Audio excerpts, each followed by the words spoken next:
The Rolex World of Tennis, Wimbledon, where Rolex is the official timepiece and where Chris Evert has earned her place in history. This three-time Wimbledon champion graces the famed center court with skill and elegance.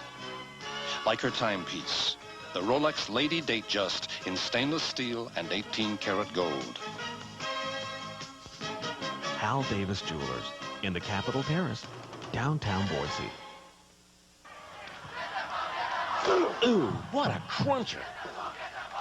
And look at that quarterback crunch.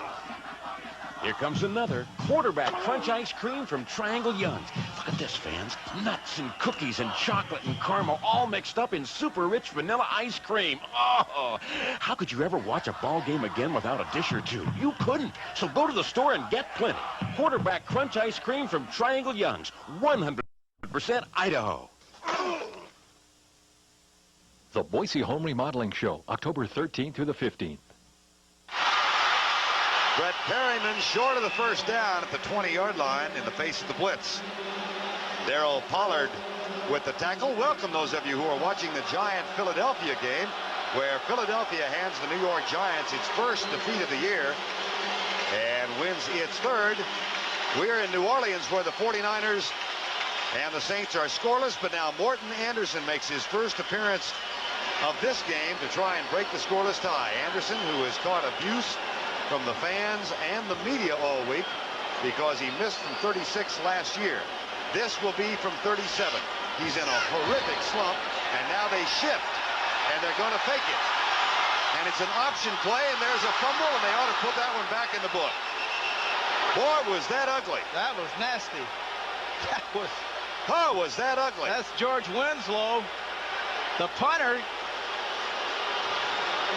You know, sometimes this deception isn't the best thing to do. It's better off, I thought, in a situation like that, to go ahead and let Morton Anderson make his kick. Let him get his confidence back. But to be deceptive, now you see Winslow comes up. Everyone shifts over. You have to be eligible if it's a pass, so when they go out of position, they can't receive the football. And then simply the right guard pulls left, and the left guard pulls right, and it's a sandwich on their own quarterback. They tried to get it to Bobby Morse, who had a 39-yard run on a fake punt a week ago. But the 49ers take over on the fake field goal that went awry. Bruce Colley recovered it. Roger Craig. Boy, he's been stymied here early on, Terry. Well, the thing that's happened with the 49ers, Roger Craig is a weapon. And one thing good defenses are going to do, they're going to do their doggonedest to take away your weapon. Roger Craig's most success last week was outside. The inside running was successful because Rathman was running inside. Rathman and Harry Sidney were inside, and then once they pounded inside the 49ers, then they sent Craig outside with lots of success. Thus far in the game, Craig was 6 yards on 4 carries, second down, 10. Blitz threatened by the New Orleans Saints. Now Waymer Dancy's back. He's moved to free safety position this year. Well, Montana's making the audible. Quick flip, left side, John Taylor. Flag is also down. Coy Cook with the tackle. So let's check the flag now. The refereeing crew today, the head is Red Cashin.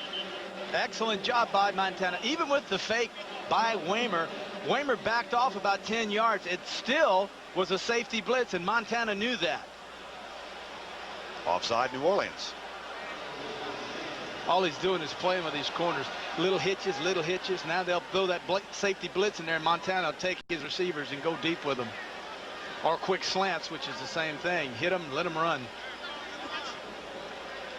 Cashin trying to figure out who it is. Offsides, number 40 on the defense, still second down. Yeah, that's Robert Massey. He's the rookie out of North Carolina Central who will be matched up for much of the day with Jerry Rice, and he said it's a challenge he's looked forward to since the day he was drafted. As a matter of fact, his buddies and his friends and his family have all been calling in and wishing him luck this week. I would kind of be a jinx, wouldn't it? Good luck. It's like you know something bad's going to happen. Second and 4. No score. 3:15 to go, first quarter. Play fake. Montana settles for the short man, Roger Craig. There's the patented high step, and he's tackled, but he does pick up a first down at the 34. Vaughn Johnson made the stop. Go back to the story of Roger Craig. 131 yards against Indianapolis, and then look what happened the last 3 games. He's lost yards on 5 carries. has not gained a yard 8 times, 16 times on carries, only 1 to 3, and only 5 times has he been over 6 yards. And well, we'll get to some more of that a little bit later. I've got some observations on that as well, Brian. 1st and 10. There's your slant. Jerry Rice slips a tackle, slips a second, and it's a 1st down, San Francisco at the New Orleans 45. Right. Anytime a cornerback presses a wide receiver, you have 3 options. See the press by Torrey Cook, 41. See how close he is? That's called a press. Now, the one thing the Saints cornerback said we will not allow happen this week, we will not allow the wide receivers of the 49ers to get inside. Well, Rice got inside. 3 things that happen when you press. You run quick slants, you run quick takeoffs, and then you run slant and ups. 23-yard gain for Jerry Rice. Had only 2 catches last week in the loss to the Rams. Roger Craig, Guy McIntyre in front. And then Vaughn Johnson makes the tackle. But a picture-perfect shot of the pulling guard, Guy McIntyre. Really, and that's what I was going to say earlier. I believe that with Guy McIntyre at left guard instead of Jesse Sapulu, I believe the running game of the Saints featuring Craig is better to the outside because of the quickness now of McIntyre at left guard. When Cross was at center and Zapulu was at left guard, I thought the running game for Craig was ideally set to go up the middle because of the power blocking that those guys provided. Now it's a quicker line, more sweeps. Jim Kelly, by the way, separated the shoulder in that loss to Indianapolis. 2nd down. Roger Craig stumped.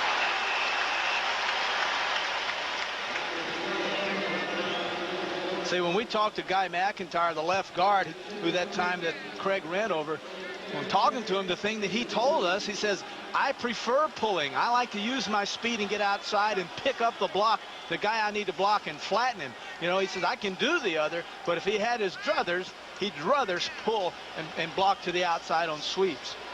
At 265, you'd think he's huge, but he's really one of the smaller guards in the league. There's Guy McIntyre, nicknamed Angus. 3rd and 3, final 30 seconds of the thus far scoreless 1st quarter. Play fake. Montana. Rathman. Sam Mills, number 51, and a forearm shiver from Rathman delivered to Robert Massey. Yeah, Rathman's still mad about that fumble last week. He feels bad. He thinks that he cost, and, you know, rightfully so, but that he cost the 49ers that game against the Rams. So Rathman's got a little, you know, he's a little hot carrying over from last week. But Mills, man, what a play he made. Great quickness, saw the pass. Rathman had the angle, and Mills got there and made the stop. Sam Mills, 5'9", 225 pounds. There's Tom Rathman, who a year ago, in touching the ball 306 different times. That's running, receiving, kickoff returns, no fumbles. And yet the big one last week. We've reached the end of the 1st quarter. No score. The 49ers and the Saints. The only threat thus far was an apparent field goal attempt that turned into a fake field goal and a fumble. Morton Anderson was lined up to try a 37-yarder, but the fake field goal didn't work. You know, last week, these same 49ers who today in this 1st quarter, their time of possession, I don't exactly know what it is so far, but it's been, I'll guarantee you, they've had 13 minutes of this 1st quarter.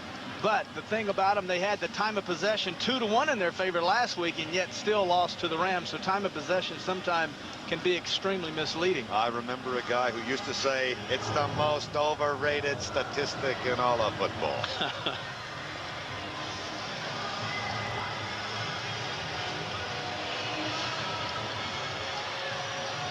Welcome those of you who've been watching the Chicago-Tampa Bay football game. Tampa Bay, a big win at home, and the Bears fall from the undefeated ranks, joining the Giants, which means that the Rams, if they win today, will be the only undefeated team in the National Football League. We have the 49ers and the Saints at the end of one, and no score thus far. The only threat so far, a fake field goal attempted by the Saints that went awry.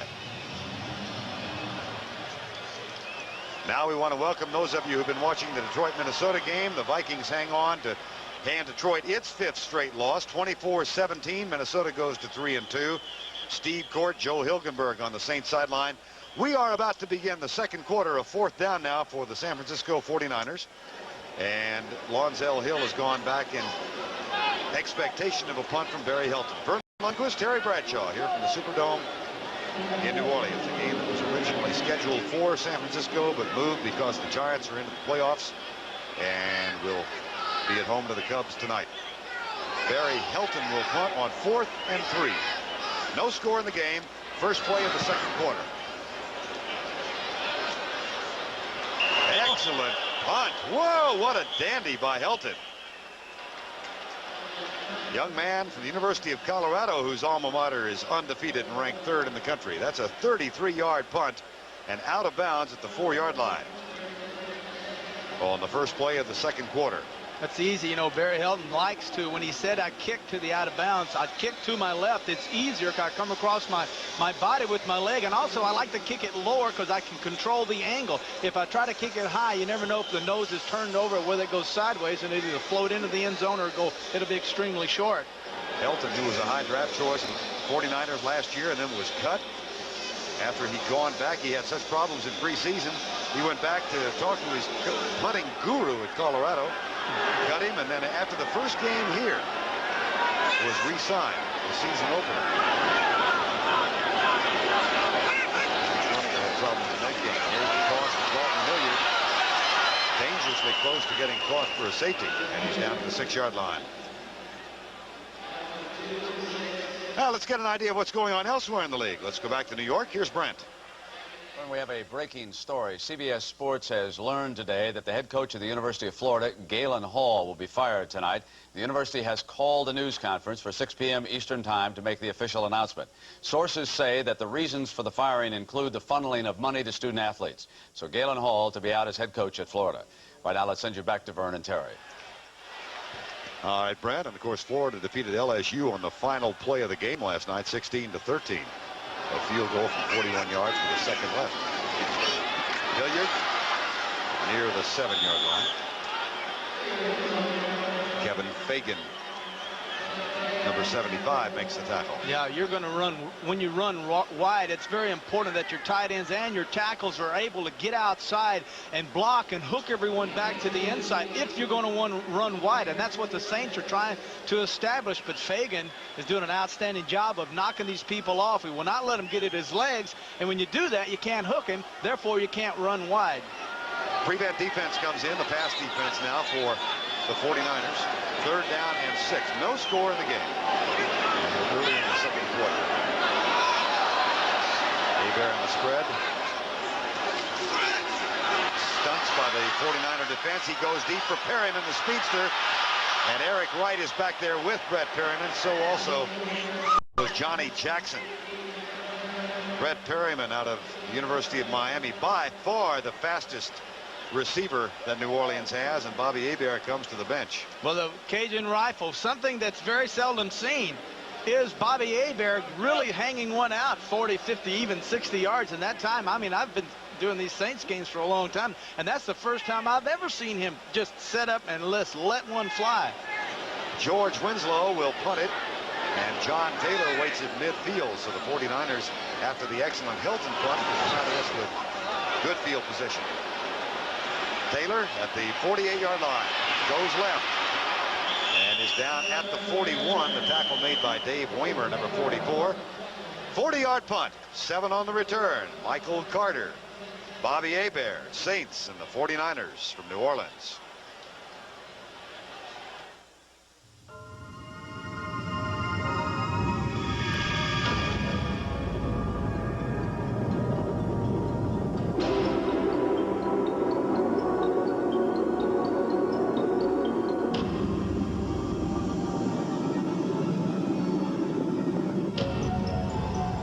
Accord from Honda. You have to drive it to believe it.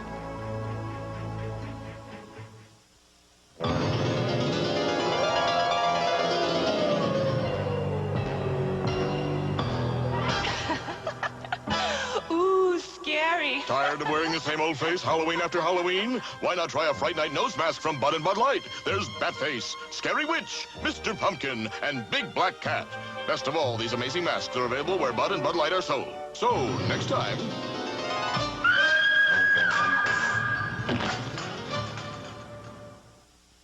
They were the biggest men I'd ever seen.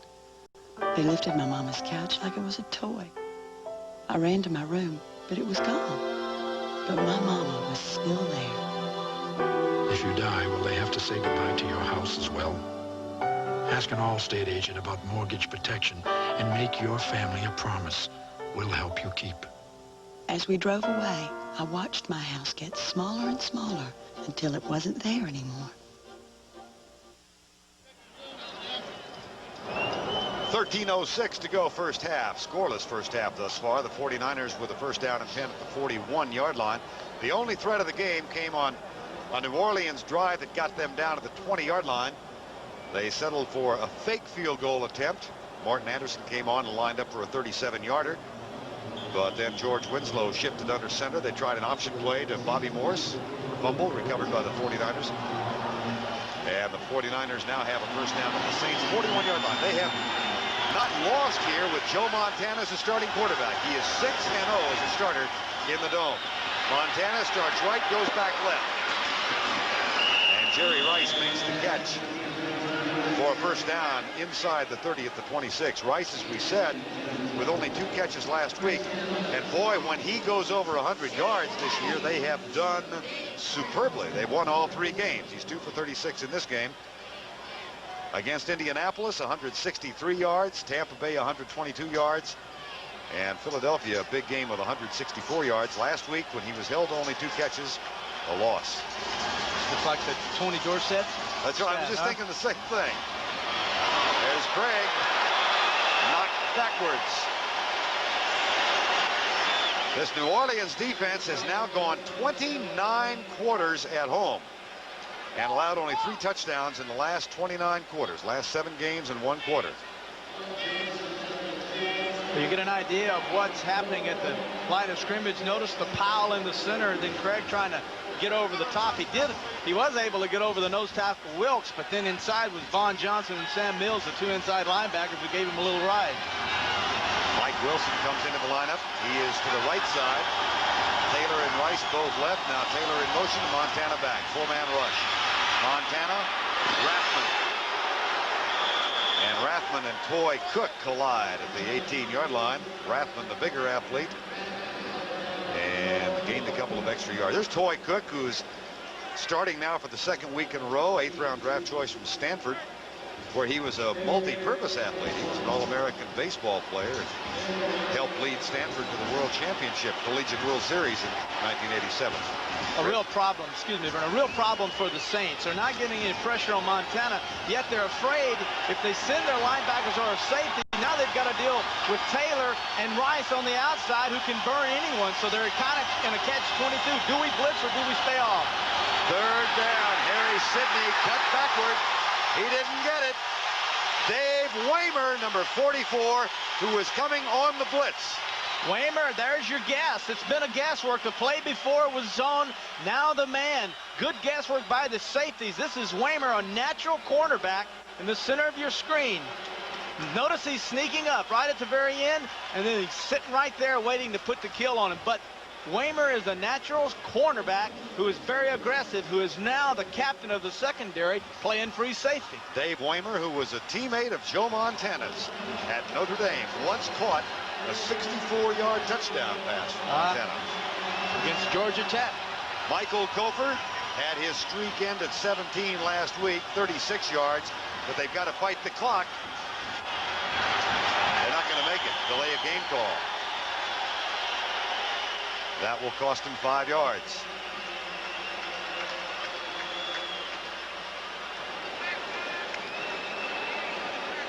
Morton Anderson, we told you, has had problems kicking the ball here. It's a delay of game call against the 49ers. Delay by the offense. It's still 4th down. Anderson has had his problems, but look at this. Opposing kickers have made 14 in a row. Well, you got no wind. The last guy to miss was Rich Carlos of Denver last year. This is from 41 yards out, Michael Kofer. Barry Hilton to hold. It's 15 in a row.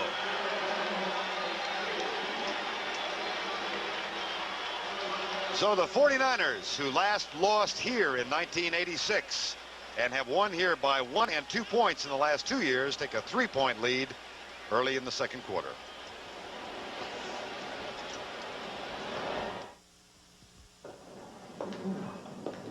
Did you know that if you're not using AT&T and your 800 number goes out, it could be down for hours? If it does, to your customers, you're out of business. And all you can do about it is sit around and wait. Hi, how may I help you? But if you use AT&T 800 service, you get the AT&T 800 assurance policy. If your 800 number is ever down for any reason, only AT&T guarantees to get you back in business within an hour. The choice is yours. Keep your customers coming through on the most reliable network in the world. Or take the chance that someday things might get so quiet.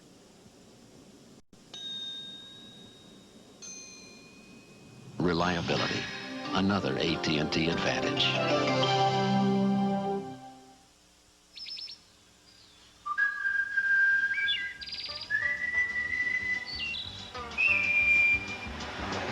When you have to travel the straight and narrow.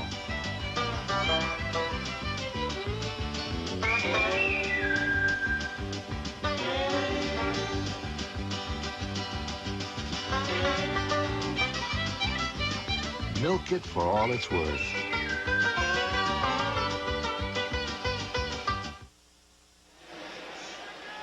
49ers have won their last 5 games on the road. They have a lead here in New Orleans of 3-0 after Michael Koper's 41-yard field goal, and they will kick off now to Gene Atkins or Paul Frazier.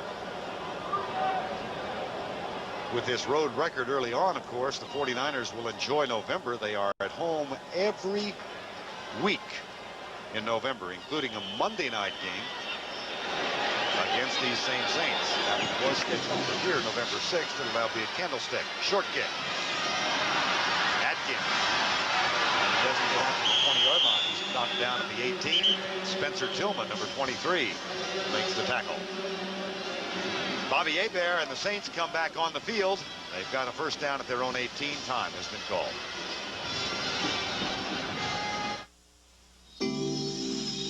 Glad to be in America, back in the good old USA.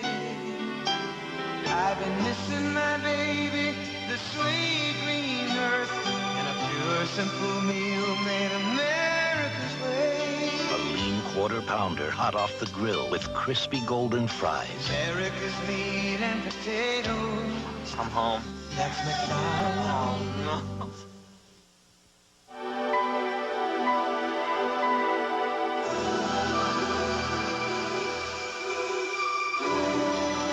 The shape is distinctively advanced. A cockpit designed for comfortable travel over time and distance. The Honda Prelude SI, a slightly ahead of its time machine.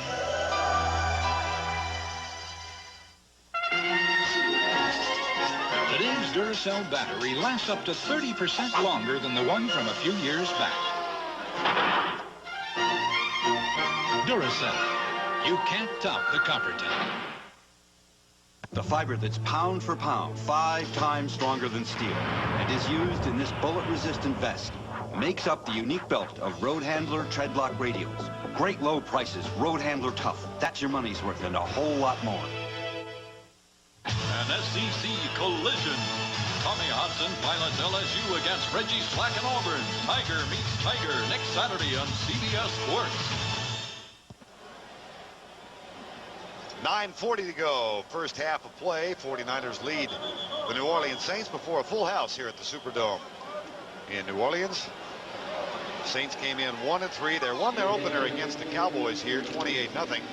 They made it look easy, but then so has everybody else against the Cowboys so far this year. And then they lost at Green Bay, at Tampa Bay, and lost here at home against the Redskins last week. A heartbreaker, 16-14. Bobby Hebert. Screen pass, left side.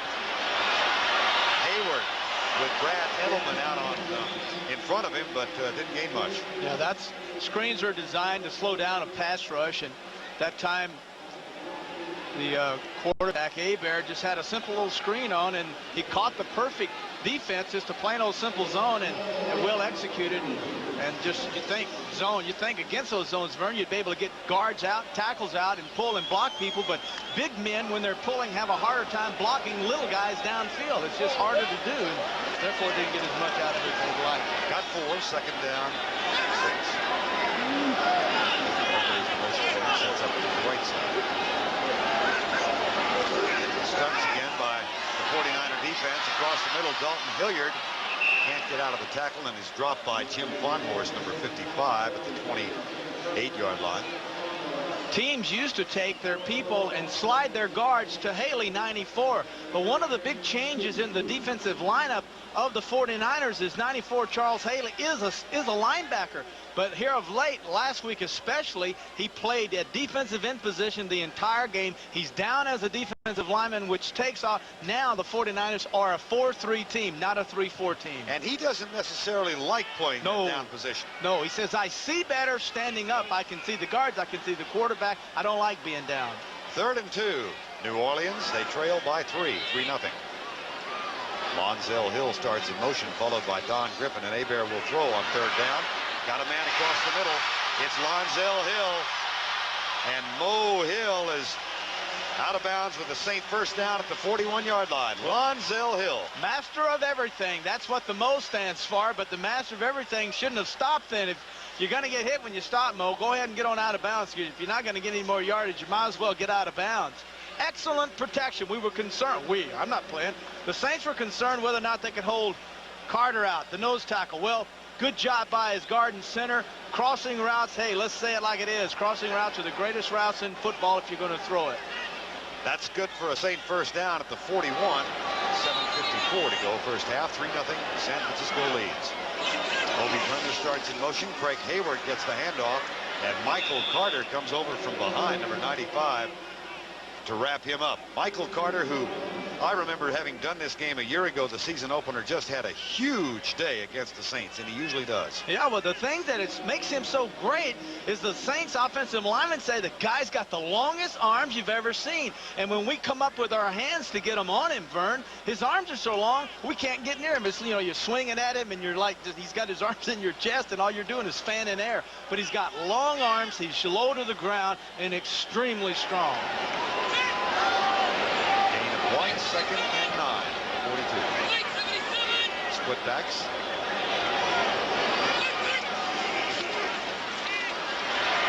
Hebert, Hilliard. Gain of 3 to the 45-yard line. It'll be 3rd and 6. Jim Fonhorst and Chet Brooks, number 31. Collaborate for the tackle. There's Fonhorst. Good job that time. Boy, a lot of pressure by Larry Roberts, 91 in the left of your screen, top left. Larry Roberts plays off the ball another yard because he's a natural right-hander and he's playing left defensive end. You're looking at Carter. Good job by the Saints on him. But Roberts, 91, is a guy that deliberately gets off the ball another yard to allow himself to gather up the proper technique to rush the quarterback. He's naturally a right-hander playing out of position. 3rd and 6. Saints are 2 of 5 on 3rd down conversions thus far. They lead the league in 3rd down conversion. Better than 50%. That one won't be one of them. It's trapped. Tom Holmoe, number 46, picked it up. And Hebert is down. Yeah, Hebert didn't have any time. The reason is that's the deep pass, and deep passes just take longer, and Hebert had to anticipate where his receivers were going before Charles Haley and Larry Roberts got in there. Those two guys put a lot of pressure on Hebert. He just had to get rid of the football. Charles Haley heads to the bench. George Winslow comes on to punt. If you joined us late, Winslow was on as a holder for Morton Anderson midway through the first quarter, a 37-yard field goal. But they tried a fake. He went up under center to take the snap on the option, and it was fumbled, and the 49ers recovered. The 49ers have a 41-yard field goal. They're only scored thus far in the game. That is not a great punt. John Taylor, I thought he called for a fair catch. The Saints thought he called for a fair catch. Now, finally, a flag comes out. You know, if you're outside, Vern, and you put your hands up, if you don't go beyond your head, you can use your hand to shield the sun from your eyes. That don't work here. But it doesn't work here because we're indoors. There's no sun. Okay, look at Taylor. There's the hand. That's the way of the game. By the receivers, 5 yards, first down. Probably what Taylor was saying. He waved it off thinking he didn't have enough time to return the punt. And then the ball came down. He looked downfield and says, oh, my gosh. Hey, I'm going to catch this baby and go with it. Didn't work.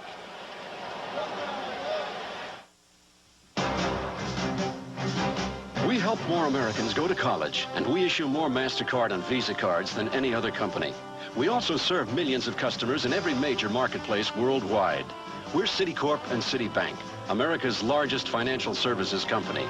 Whatever financial success you hope to achieve, whether it's business or personal, we can help you do it, and do it better than anyone else. Citicorp, because Americans want to succeed, not just survive. There's a difference when you're flying. Where are we going today? I'm going to Grandma's house. With someone who shows how much they care. I'm going to go anywhere without you. A smile, a tone of voice, and the willingness to try. When you love to fly, it shows.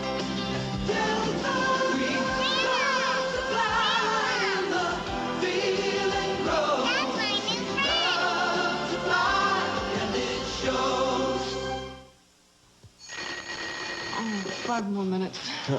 It's their anniversary. Let's call in sick. Can't. Oh, 10 years deserves something. True. Haven't I made you coffee for 10 years? Haven't I had to drink it? Now, come on. Why? Show your friends this. Happy anniversary. Oh, it's beautiful. The Diamond Anniversary Band. This year, tell her you'd marry her all over again. Okay, I'll show them. Tomorrow.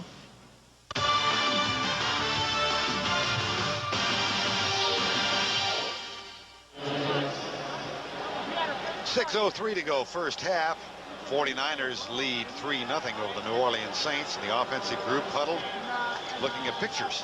Yeah, look, this is a little Polaroid thing, or it's video imaging. Video imaging, exactly. The newest step. It's sent down where linemen can look at the adjustments, look at the angles, look at the gap techniques that the 49ers are using, and actually make adjustments right there. Do those help? I never saw them. We never used them. Really? But I would assume they do, or they wouldn't do it. Don't you? Wouldn't you? I don't know. You're the team that won 4 Super Bowls. Of course, Roger Craig. Oh, me. Oh, boy. Gene Atkins.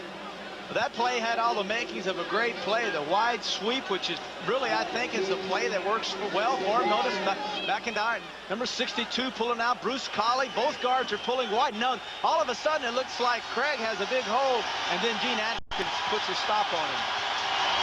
Montana back, looks for Brett Jones, settles in the flat instead for Tom Rathman.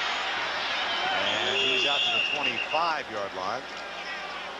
Tackle made by Pat Swilling, number 56. One thing Montana is so good at, and I have it as an ex-quarterback, and very, I'm not envious of it. I don't know what I am, but it is so instinctive that he goes 1, 2, 3. It's almost, even in the heat of the battle, when his first and his second guys are covered, Montana just instinctively turns around and throws to the third guy. I've never seen a quarterback in this league do it and do it as well as he does.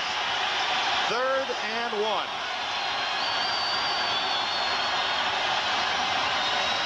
Play fake. Incomplete. Too cute. Ricky Jackson was right in Montana's face after the fake toss. Yeah, you know, this is play action. It's to fool linebackers. Notice Vaughn Johnson takes it. They pull everyone, but then the guy you've got to worry about is Rathman. Now, he is open. It was a bad throw by Montana, but sometimes things are just too cute. That'll bring on Barry Helton on 4th down and 1. 4:45 to go first half. A 3-0 score. Helton's 4th punt. 49ers have a 41-yard field goal from Gopher. Lonzel Hill is about to return his 3rd punt of the game. Helton put one out of bounds at the 3. That's the reason for the disparity in the numbers between the two.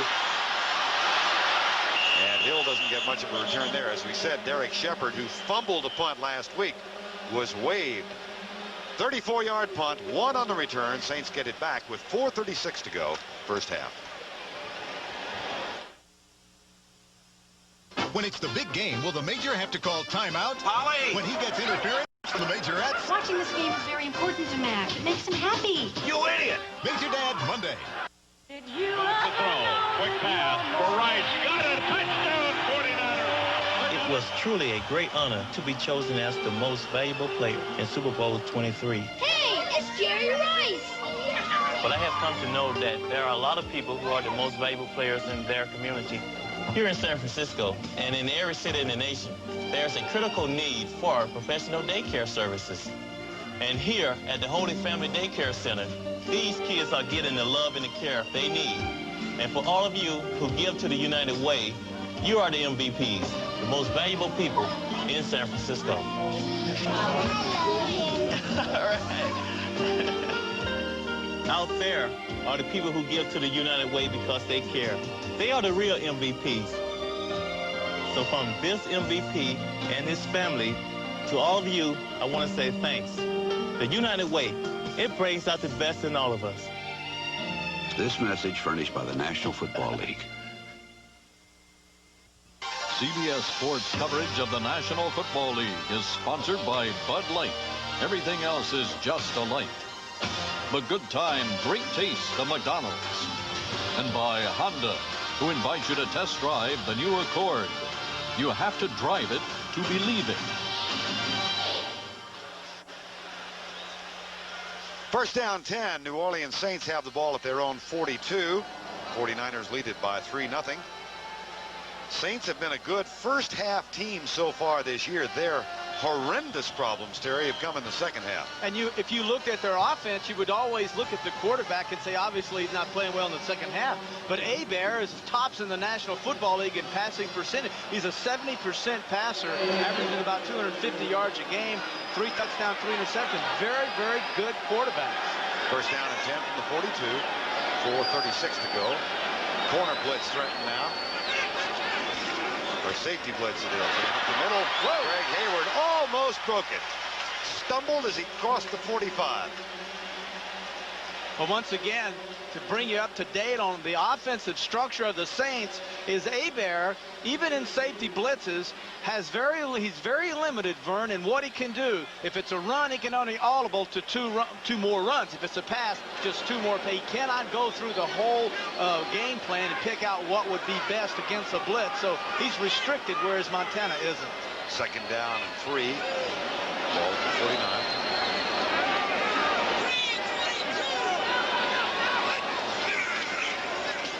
Toss back to Hebert. Looking deep.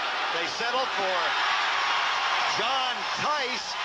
Boy, that was real discipline by Bobby Hebert because he wanted to go deep, but the 49ers were not fooled by the play.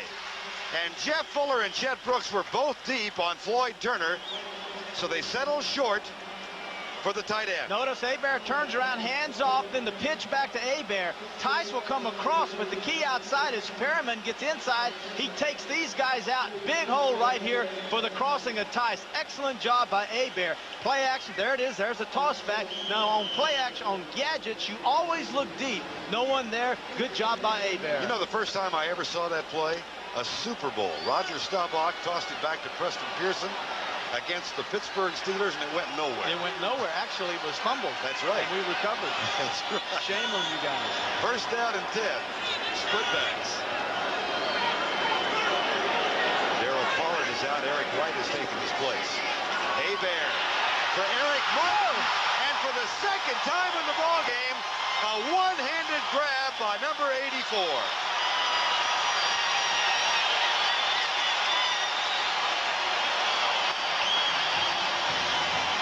Is a gain of 23. With the motion of the back coming to the outside, 34 Haywood. With the motion of him, it gives Hebert the read that it's man coverage, and on the inside you see Martin is lined up man-for-man coverage. A very easy read for Hebert, the quarterback. Once again, Donald Griffin has him man-for-man. Good coverage, just a great catch. Eric Martin made a one-handed grab in the first quarter to set up what became a fake field goal attempt. 2:27 to go in the first half. Hebert back across the middle, incomplete. Oh. drop by Hobie Brenner at the 5-yard line. One thing that Hebert will have to learn in doing 5-step drops, and he's so used to doing the 3-step drops, is that in 5 steps he does take a little longer for the routes to come across. 5-step drops by a quarterback mean that medium routes, you know, the 10 to 15-yard routes are being run. If Hebert just stand in there and hold his patience a little bit, he can go to his second guy on crossing routes who is coming wide open. Boy, it's a typical Bobby Hebert game. 11 for 15 for very modest yardage, 109.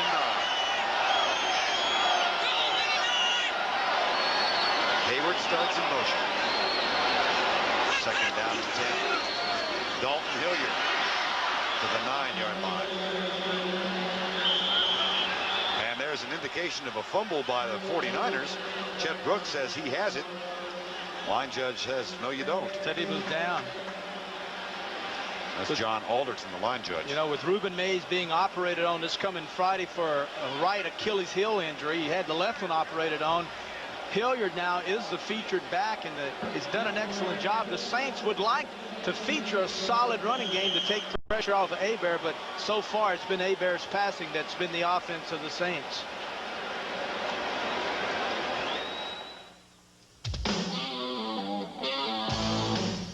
Shine a light on you, shine a light on me. Keep your light shining for everyone to see. Every day, more and more people are getting together over an ice-cold Bud Light. Well, you can taste it, you can feel it, you know you got it right. 'Cause everything else is just a light. Just keep your Bud Light shining. Just a light. Light shine on it. Attention football fans. Get a free NFL warm-up jacket when you buy 10 rolls of pink insulation R19 or higher from, you know who. But hurry, offer ends October 15th. What's the difference? It takes too long to learn to use a computer. Wrong. DeskMate makes the difference with graphics that guide you. Learning new software is like starting over. Not now. DeskMate uses the same plain English commands with different programs like load a spreadsheet for DeskMate. A computer? I wouldn't know what to do. Now you will. DeskMate makes the difference. DeskMate is simple. It's PC compatible. DeskMate is even easier on Tandy computers. The friendly face in the PC crowd at Radio Shack and participating dealers. This NFL Team Summary is sponsored by Citicorp, because Americans want to succeed, not just survive. Isn't that unusual? No first downs rushing. We've got only 2 minutes remaining in the first half. Hebert 11 of 15. And the only score thus far, Michael Coper's 41-yard field goal that has put the 49ers up. But New Orleans now, with 2 minutes to go, has a 3rd down and 7. What do you expect from Bobby Hebert here, Terry? Well, you're looking, obviously you would think pass. I don't know. They did the gadget on the fake field goal, but you would think that it's going to be some type of man coverage, tight coverage, because they have such a short distance, and the crossing routes are just the greatest thing in the world here. So I would think that they would try to throw the ball and use it on crossing routes. That's what I'd do. What do I know, Vern? Well, you like that tie, don't you? Did you pay for that? No, actually I didn't. I talked a guy out of this tie in New York. I love this tie. I'll bet you didn't have to talk long. 3rd and 7. Set your own self up, didn't you, huh? You're real proud of yourself. 2 minutes to go, first down. All right, crossing routes. What do you say? Out of the shotgun.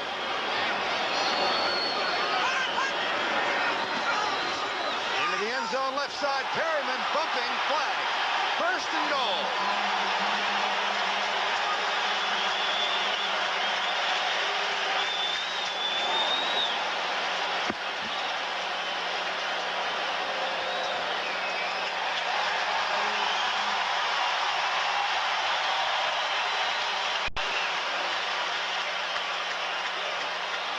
Interference, number 29 on the defense.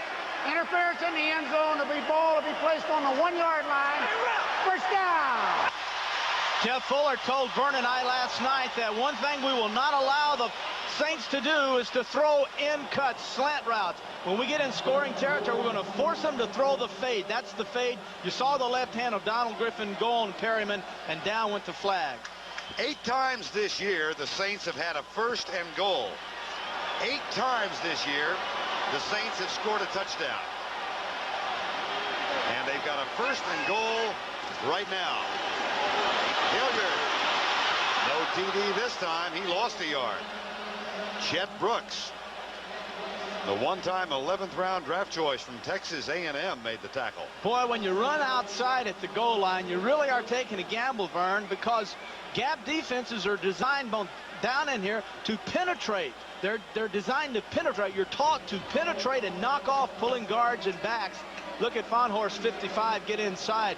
Best thing to do here is to go up inside with traps and stay away from the wide. So if you go wide, give an option pass to your quarterback. Hilliard and Hayward on 2nd and goal from just inside the 3. Well, looky here. How about this? Hebert looks for Tice, settles short, touchdown. Hobie Brenner.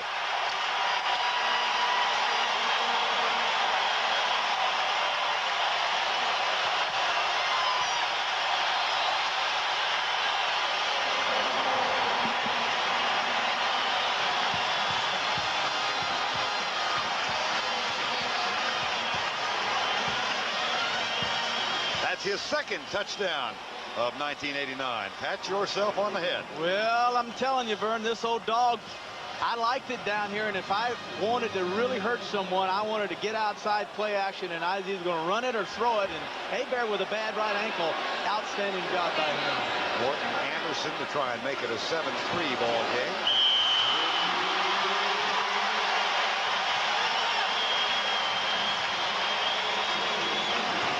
Bless you, boys. Take a look at the catch by Hobie Brenner. Here's the option by Hebert. He has a bad right ankle, so his threat as the runner is really limited. He gets out. He fires it inside. Beautiful job by both these guys. Not much reaction time when you're only 4 yards away.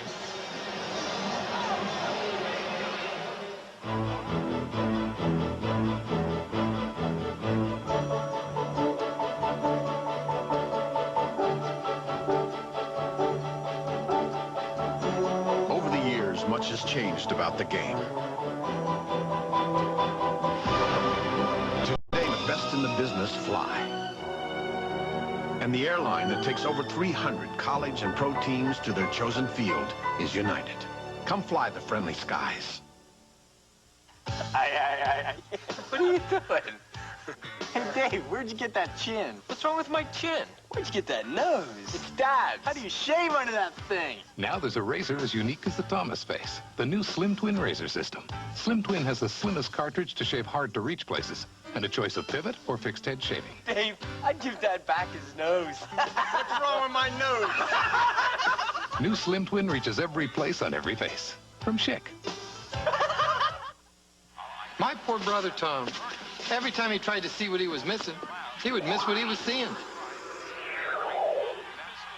Then Tom got this amazing Magnavox TV that lets him watch one show while he checks out all the others on this remarkable little window. Hey, that's a smart window, Dick. That's what they call it, Tom. They call it Tom? No. They call it Smart Window, Tom. I don't know. I kind of like Tom. Magnavox. Smart choice. Very smart. Between these two, every game's a grudge match. Skins, Giants. The rivalry continues next Sunday. Sellout crowd on hand. The last 2,000 tickets for the game bought by the Saints in order to ensure the sellout, and they have enjoyed it thus far as New Orleans leads 7-3. There's a fake reverse. Terrence Flagler caught and dropped. Brian Ford, number 52, makes the tackle at the 9. And the 49ers get it back, but 91 yards away with 1:07 to go, first half.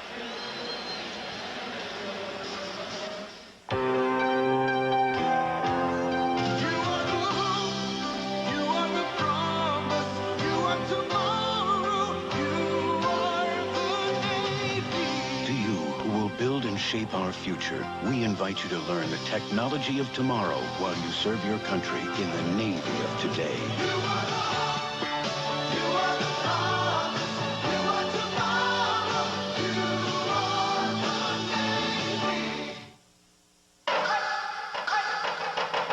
What is the taste of dry? It's bold, clean, and less sweet. The taste of dry is Michelob Dry, brewed longer so So taste after taste. There's just no aftertaste. Michelob Dry. Bold taste with no aftertaste. Here I go again. Amazing how many friends I've got since buying my General Motors truck. These new ones can do it all. Last weekend I hauled bricks for Bill, delivered a couch for Ed, and today I'm helping to launch a career in music for Barney's 6-year-old. The way I look at it, I'm as popular as my GM truck. This year, as for over 50 years, GM has sold more trucks in the U.S. than any other company. You are going nowhere. Will outside interests mark the end of a beautiful friendship for Jake? I quit. And the Fat Man, Wednesday.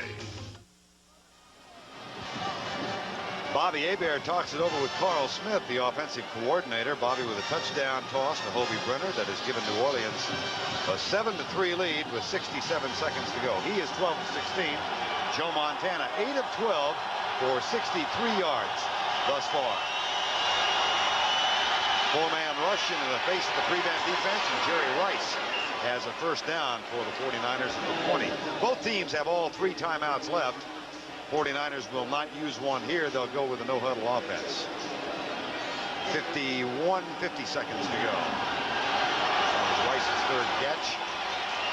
Goes left side, Roger Craig, and that'll stop the clock with another first down at the 32-yard line. Vaughn Johnson forces Craig out of bounds. Well, here we go again. Yep.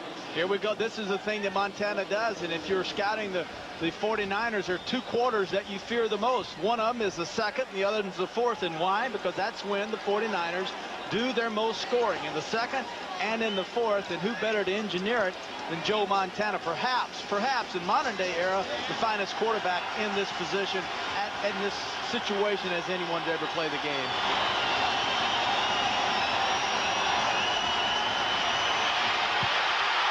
Double pass. How about that for a heads-up play? Rathman gets it, and now the 49ers will stop the clock. What did I tell you earlier? This guy's got a knack for just doing the impossible. There's the 49er timeout. Joe Montana, number 1, was sacked. Everyone was covered. Now, I promise you this, number 16 looked at all 3 receivers that were out on the route, and when the pressure hit him, he instinctively turned around, and he didn't throw the ball. He didn't pass it to Rathman. What did he do? He shuffled it. Amazing. Today's small cars are tougher than ever on oil. Their high-compression engines not only rev high, they can run hotter than regular small car engines. Their searing heat can begin to break down an oil immediately. That's why there's Castrol, the motor oil that in every grade provides maximum protection against viscosity and thermal breakdown. So use Castrol before your engine does something to get you heated up. Castrol, engineered for today's smaller cars. I've been working out for quite a few years now.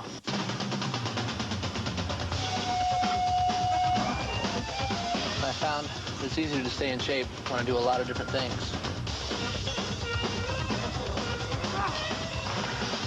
That way I never get bored. So I never quit.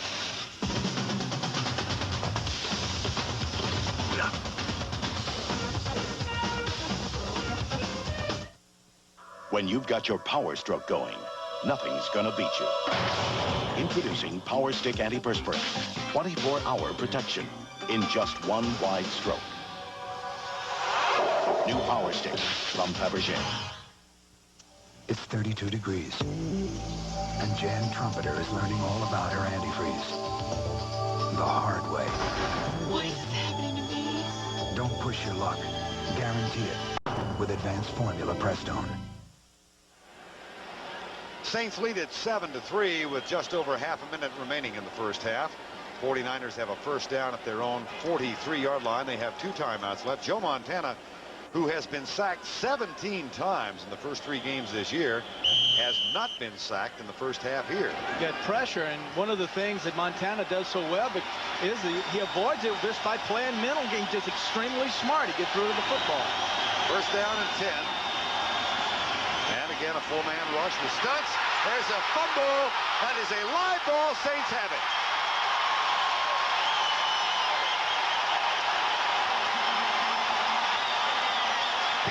Swilling, number 56, got to Joe Montana.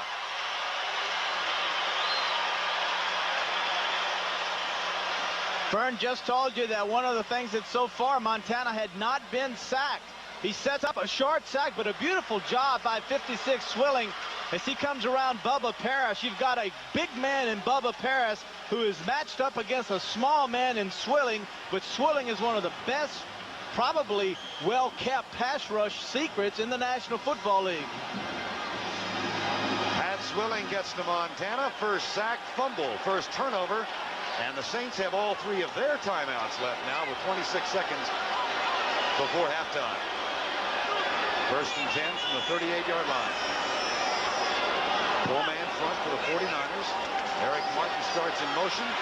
Hebert goes deep. Hobie Brenner can't get there. And way downfield was Lonzel Hill.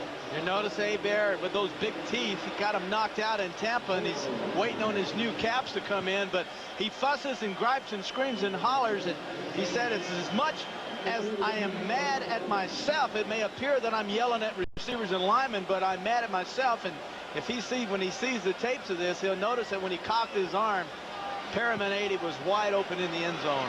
Martin Anderson wants nothing more than a chance to redeem himself. He has been in agony all week after missing the 36-yarder that could have given the Saints the victory last week. Talked to him before the game, and he said he's never been through anything like the last week here in New Orleans. Here's Hebert across the middle. Lonzel Hill on the crossing pattern down at the 32. Saints call timeout with 14 seconds to go. And Bobby Hebert comes toward the sideline. There's Morton Anderson. Signed a brand new contract last year, and then only 3 for 7 this year. College football coming up next Saturday. Speaking of local teams, the LSU Tigers will take on Auburn next Saturday at 2:30 Eastern time. That LSU bunch is struggling. Well, they got that Hodson, Tommy Hodson, who is one of the top quarterbacks in the country. Probably the best senior quarterback coming out, and was primed as a Heisman candidate. He didn't want any part of it last year, and certainly this year he won't have to worry about it because he's not having a great year. New receivers and young kids in that offensive line, but the Tigers are struggling. Lost a heartbreaker to Florida, but Reggie Slack and Auburn coming back after a loss to Tennessee a week ago. They won up in Kentucky yesterday, and Auburn awfully tough to beat. Pat Dye down in Auburn, and Tigers versus the Tigers ought to be a dandy. Bobby Hebert goes back on the field. If the Saints hold this lead, and it appears they will have a lead at halftime for the 3rd time this year. They led the Cowboys and won. They led in Green Bay 24-7 and lost. They were tied with Tampa Bay. They led last week 14-3 and lost. 3rd and 4. Look for the corner routes. Both these receivers love to run into the post and back to the corner. 4 wide receiver set in a 4-man rush. Down the sideline, a bump, but it's ruled incidental. And Morton Anderson apparently will come on now on 4th down with 9 seconds to go. Yeah, you don't want to do that in a situation like that. That was zone 2-man. That's a terminology that's real too technical. Listen to the crowd for Morton Anderson. They threw ice at him last week when he missed the game. He has been in a horrid slump, as we said.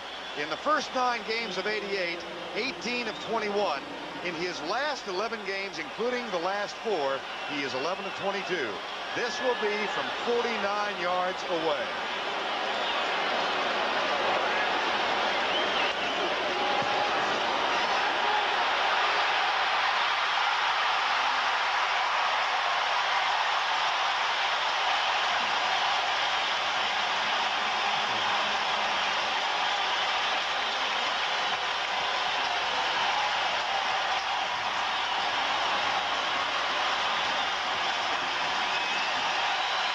There's a lot of frustration in that 49-yard field goal, Terry. He nailed this. He hasn't been kicking poorly. He told us that he's lined up, and he said, I hadn't been paying attention to the hash marks. I've been having to kick from the hashes, and I've just absolutely not paid that much attention to it. But you think kickers aren't exposed to pressure, and when you kick Portland, when you have a chance to win a game, you let everyone down. You feel like you do. Now his teammates are going to come out to congratulate him. He wants no part of it. Look, he's running away from him. Get away from me. Where were you last week when I needed you? Fans are cheering. Fans are going crazy. Yes, Morton, you're our guy. You're our hero. He now knows what it's like. When you win, they love you. When you miss them, they don't like you. Morton Anderson got an education. It's an old line, but Morton Anderson revived it this week. Somebody asked him if he had thought about suicide. He said, yeah, I did, and I missed with a bullet wide right. That's been used by a lot of comedians, but he really has had a tough week. He's had a tough week because he's never been through a week, and even his own coach, Jim Mora, told us, he said, I can't believe what's happened to him. He said, I can't believe how they are treating him here. He was actually in shock and surprise himself. Here's the return by Harry Sidney, and he's out to the 38-yard line. That is the final play of the half. Brent Bird coming up with all scores and highlights, the latest information at halftime. The Saints lead for the 4th time this year at halftime. CBS Sports coverage of the National Football League is sponsored by the new Schick Slim Twin Razor System. It reaches every place on every face. U.S. Navy, you are tomorrow. You are the Navy. And by General Motors, the mark of excellence. No place like America. Anywhere, every face tells a different story. But there's a taste we all share. America's meat and potatoes, quarter pounder or McCLT, golden fries made America's way. That's meat and potatoes, McDonald's USA. Out here, people depend on Craftsman. Craftsman tools are so tough. The hand tools are guaranteed forever. So you can always return them, no matter when or for what. Good thing they hardly ever have to, because the nearest Sears is 2 hours away. By plane. Great low prices every day. Craftsman quality. That's your money's worth, and a whole lot more. I take care of family. Vinny goes deeper into the mob. We're partners, Vinny. You and me, all the way. Battle lines are drawn. He wants you to commit murder. To a point of no return. Vincenzo sits at the head of the table. I don't trust him, and you shouldn't trust him. And an undercover mission comes to a head. It is survival of the fittest. Make no mistake about that. On Wise Guy. He was a defense contractor who cheated on the testing of a vital piece of military hardware. Where did we find him? In jail. 60 Minutes, tonight.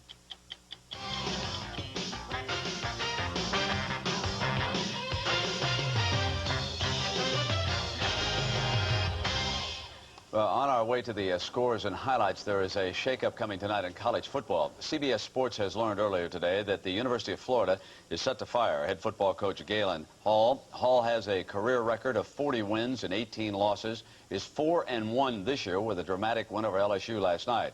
But sources tell us there are charges of illegal payments to student athletes in his program. The university has called a 6 p.m. news conference tonight to announce the firing. Galen Hall out at Florida.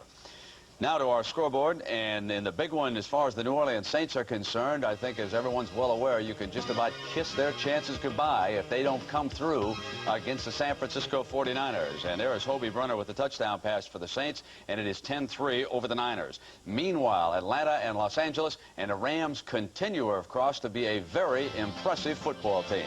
Brent, they are red hot right now. Jim Everett is having an all-star season. Here he goes back and hits Pete Holohan for a 13-yard touchdown. And the Falcons answer back with their own hot quarterback, Chris Miller, who goes 9 yards to Sean Collins. But Everett's not finished yet. This time he goes to Bob Delpino for 7, and he's in for 6. What a catch by Delpino. They have just added a 37-yard field goal by Lansford. So that is the updated story from moments ago. 20-7 Rams with the lead there. Phoenix and Washington, the Redskins leading 13-7. The Cardinals moments ago were able to come with a touchdown. Look who is diagramming plays. That's the most anybody ever paid for a play diagrammer, right, Irv? That's for sure. On the scramble here is Gary Hogeboom, his replacement, and the pass intercepted by Darrell Green, who was picked off 2, and there was the pass from Hogeboom answering back to J.T. Smith and keeping the Cardinals now in the midst of it. Now in the AFC, Denver over San Diego right now, and it is 6-3 in that game. Seattle is over Kansas City at home, 13-3. And in baseball, Oakland trying to wrap up the American League pennant today. It is 1-0 in the 3rd inning. Yes, Ricky Henderson walked. Yes, he stole another base. And yes, he scored a run on Jose Canseco's single. And we'll continue after these messages from your local stations.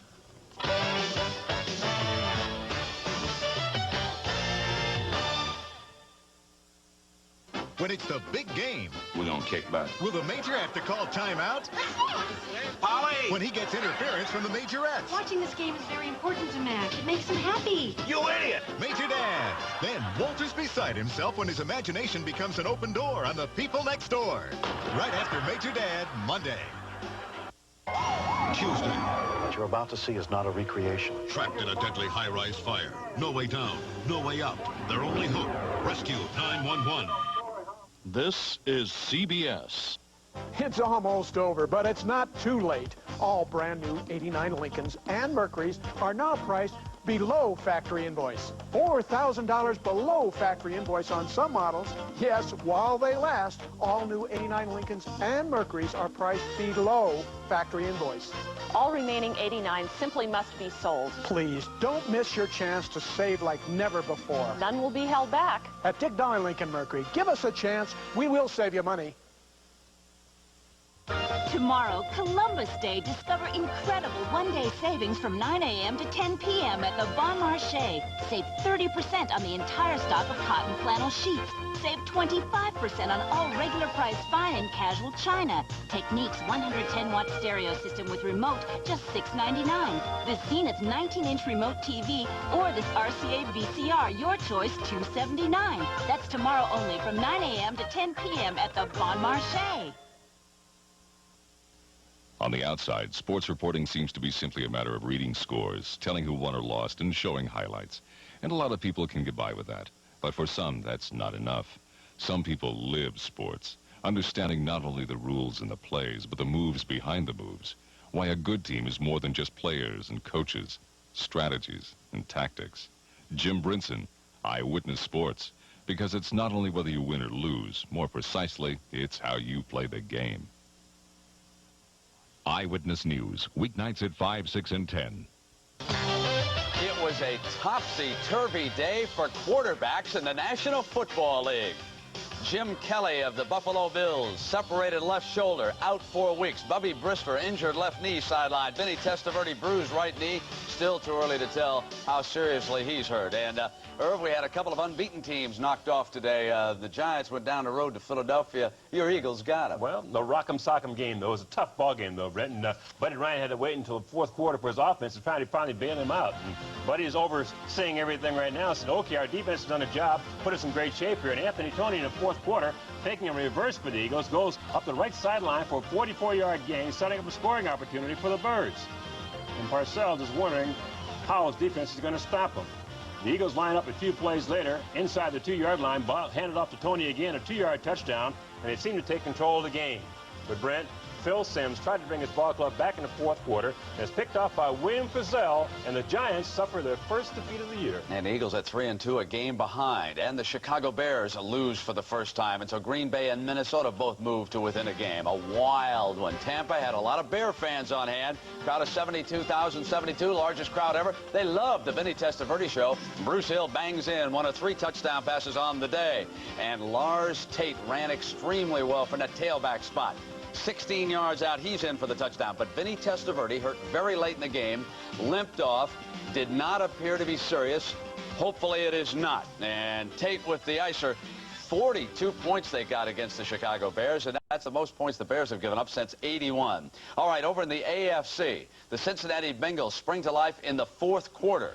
James Brooks scores 2 fourth-quarter touchdowns, and the Steelers are now 1-10 in their last 11 AFC Central Division games. And the Bengals at 4-1, they are tied with Cleveland for the lead in that one going into the day. But then take a look at what happened as the Browns were picked off by the Miami Dolphins, and so the Bengals are all alone. In overtime, Pete Stanovich with a 35-yarder, and the Miami Dolphins beat the Browns in overtime. Meanwhile, Detroit and Minnesota, and the Vikings jumped out ahead and then had to hold off Barry Sanders. Early on, it was a defense for the Vikes, sir. Well, he really lit up the place, though, Brent. Isaac Holt, number 30 from his left cornerback position here, picks this one off, rambles 90 yards along the left sideline into the end zone for the Vikings. The Viking defense set the tone of this game early. 8 sacks, 3 interceptions. Sanders, as I told you, 23 carries for 99 yards. Dallas and Green Bay, the Cowboys are now 0-5. The Packers drill them to move to within a game. Troy Aikman out with an injury watching, and, well, this was a high spot for the Cowboys. Bad snap to the shotgun, and here comes your man. Back. Mean Gene, the hitting machine. The middle linebacker for the Dallas Cowboys scoops this one up, rambles 44 yards for the touchdown, and the Cowboys have their hopes up. But I'll tell you, this Mikowski has got an arm. Watch him hit Sterling Sharp for the long touchdown pass, 79 yards. 79 yards in the way, Brent. The problem with the Cowboys this year is they don't have good overall team speed. You can see the problem there. All right, Buffalo, not only did they lose Jim Kelly, but they went into Indianapolis. Eric Dickerson, remember the fellow who wasn't going to start?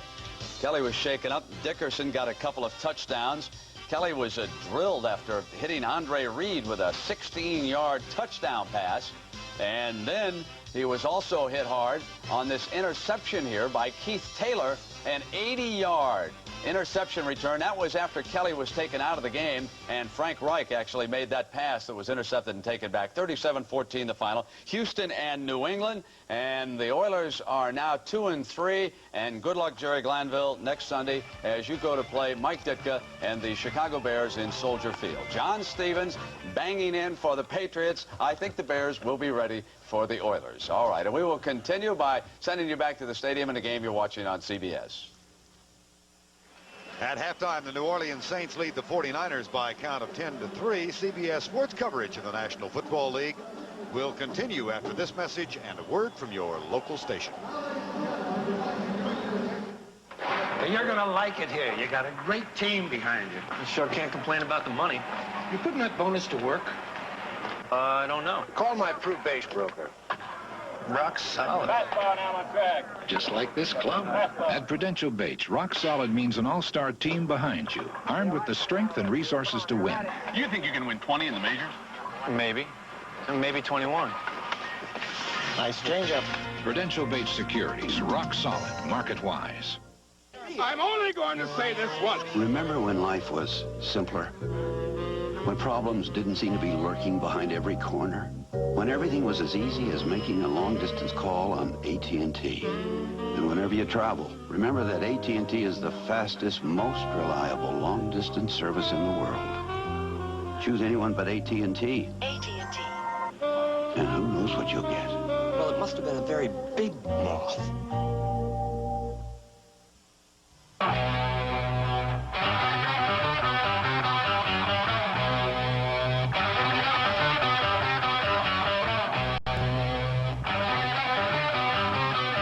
Introducing Lucozade. Natural energy tired bodies crave.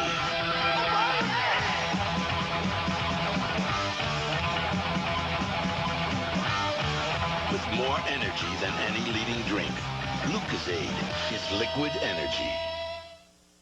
When you think of mobile phones, think of Idaho Communications. With over 30 years' experience, Idaho Communications will fit all your mobile phone needs. Why limit yourself only to Ada County when our system gives you the most effective coverage in southern Idaho? Save 60% or more over cellular. Dollar for dollar, Idaho Communications gives you more for your money. When you compare experience, coverage, service, and price, there's only one obvious choice: Idaho Communications. CBS Sports coverage of the National Football League is sponsored by Coors Light. pure brewed in the Rockies, the Silver Bullet won't slow you down. It's the right beer now. Today's Duracell, the Copper Top Battery. And by Ford and your Ford dealer. Have you driven a Ford lately? Halftime with the New Orleans Saints leading the 49ers by a count of 10-3. The Saints have had the halftime lead in every game but one so far this year, yet they are 1-3. 10-3 the score right now. We thought it might be fun to talk about some techniques that players in the NFL use to learn things like, for example, Terry, how to catch a ball. Well, sounds simple enough. Coming out of college, these stripes, as you notice, I've got them kind of taped on here. Most receivers, practically all of them we've talked to, said college football was easier to catch because they could see the ball coming at them with the stripes, and they could grab the stripes and catch the ball. And another technique a lot of the NFL receivers use, especially the young ones, is they lay in bed at night. Brent Jones I used to do this. Brent Jones of the 49ers does it. John Stallworth used to do it, and tape on the end of the ball, and then they would just sit there and throw the ball up on the ceiling, watch the tape, and then practice catching the football, just like this. Now, what is the value of having the tape on this end like this? The tape on the end for a quarterback is the spiral. I can see the spiral, number one, and whether it's a tight spiral, the NFL ball can wobble, and you can't see it a lot of times. The tape on it, when you throw it, if it's tight and spinning like a jet engine, then the spin is real smooth. If it wobbles going down through there, you know you didn't throw a good pass. The tape helps you find out whether or not you're snapping the ball right. How long would you spend laying on your back in bed hitting the ceiling with a football? My mother's listening in Shreveport. I just want to say that she can testify because of the ceiling is brown, but countless hundreds of hours. That's no lie. Joe Montana probably did that when he was a boy as well. His wife is sitting in California, and she'll probably tell him when she comes home, Joe, you ought to try this. I'm sure she will. No, she's going to say to him, Joe, congratulations, we've got a son. Joe and Jennifer had their third child just recently, and it's a boy. Joe Montana's had a good first half, 11 of 15, 96 yards. Bobby Hebert has done him a little better in the first half, 13 of 19, 117 yards and a touchdown. And those percentages shouldn't come as any shock to those of you who follow the league, because after last week's game and coming into today's games, the number 1 and 2 quarterbacks in the league in percentage passing. Bobby Hebert at 71% and Joe Montana at 67%. But Terry, let's talk a little bit about the problems that this man and his teammates have had. They haven't scored a point in the third quarter of any game this year. Well, and they played, like you said, they were winning these games at halftime.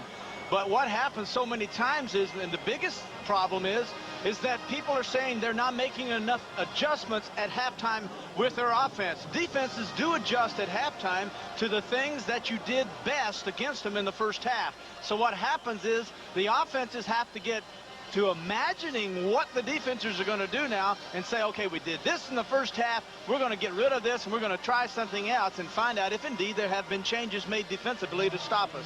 The New Orleans Saints have never lost 4 games in a row under that man, Jim Mora, who came here in 1986. They did get off to a 1-3 start his first year. That equals their start this season. And then, of course, the big year was 88 rather, when 87, when they went 12-3. But in the second half, all kinds of problems. You throw out that Cowboy game, and then you look at the rest of it. They had a 24-7 lead at Green Bay, lost 35-34. They lost 20-10 at Tampa, and last week they lost 16-14. They've not scored in the second half of the last 2 games. And I don't like to say things like, but I'll say it. And we told more of this. This team very easily could be 4-0 without any question. This is not a bad football team, these New Orleans Saints. Hey, we're talking about a very, very good football team. They just haven't found out how to score in the second half. Mike Kofer will kick it off. Saints will return it. Touchback. Comes out to the 20. Gene Atkins. Number 28 down to. So Bobby Hebert, 13 of 19 and a touchdown. He has not been sacked yet. Bobby, who lost a tooth and a half in the Tampa game. Interesting, He didn't realize that he had lost it early on, and then after the game was over, he and 2 local writers went out and searched the Tampa Bay surface, the field. Well, he had been knocked out on the play, and he didn't realize his teeth were actually knocked out until he licked his lips, and at halftime said, "My God, I got a gap up there," and he realized he's got some teeth missing. 1st and 10, New Orleans. That's Hayward in motion out of the backfield. Handoff, Dalton Hilliard comes to the left. Good job by Romanowski of forcing the play inside, number 53, Bill Romanowski.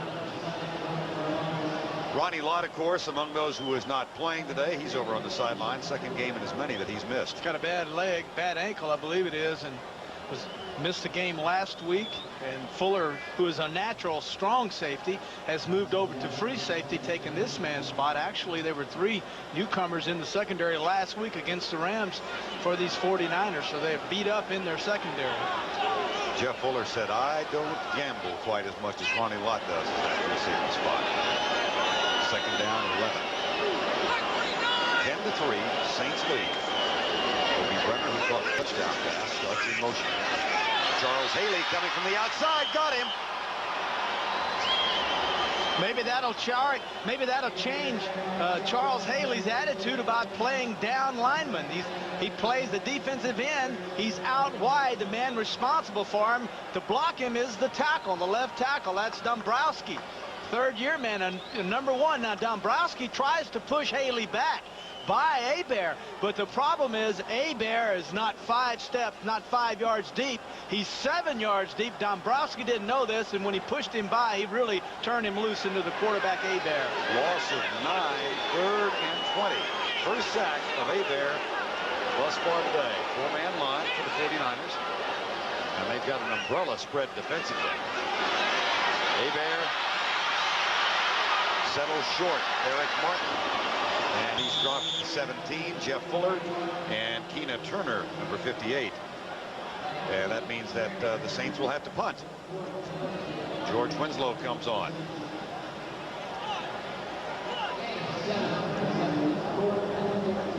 John Taylor goes back to the 45. Winslow's 4th punt of the ball game. Winslow, who replaced Brian Hansen at the beginning of the season, a 2nd-year man.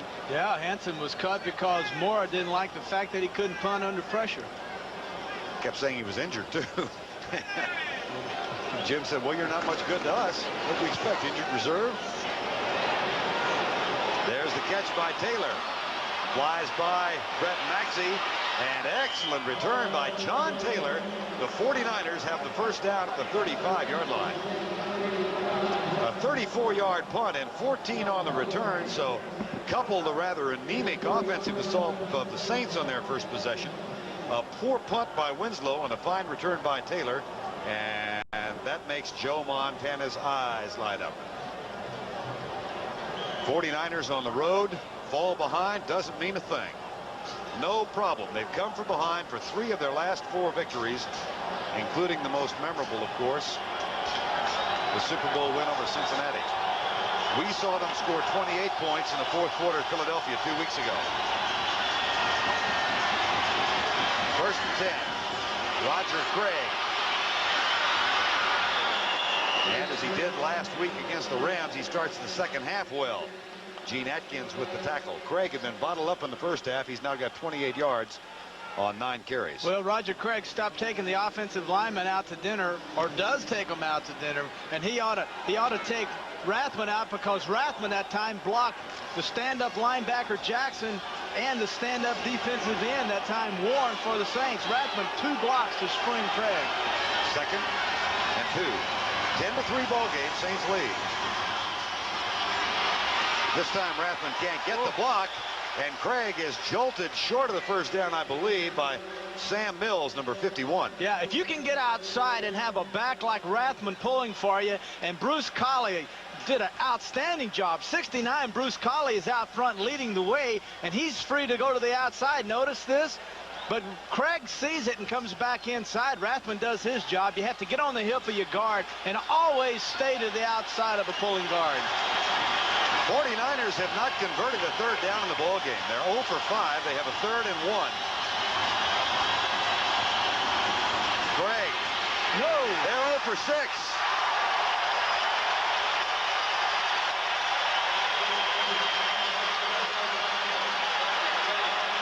This is a bad call, Vern, because it's really a power sweep to the strong side. You turn around, you hand off to the farthest back, going to the farthest hole away from him. Notice how far away from the hole Craig is. It takes too long to get the 1 yard, allows penetration to get in and knock it down and make the tackle of Craig. If you want to get 1 yard, you got to go straight ahead. Don't fool around with fancy stuff like sweeps. Michael Gopher, who kicked for the 49ers for 2 games during the strike replacement games. No good!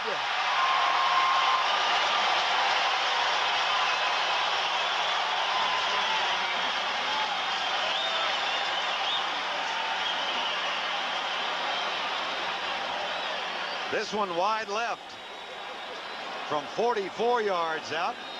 So Gopher is 1 for 2. And the Saints still lead by 7.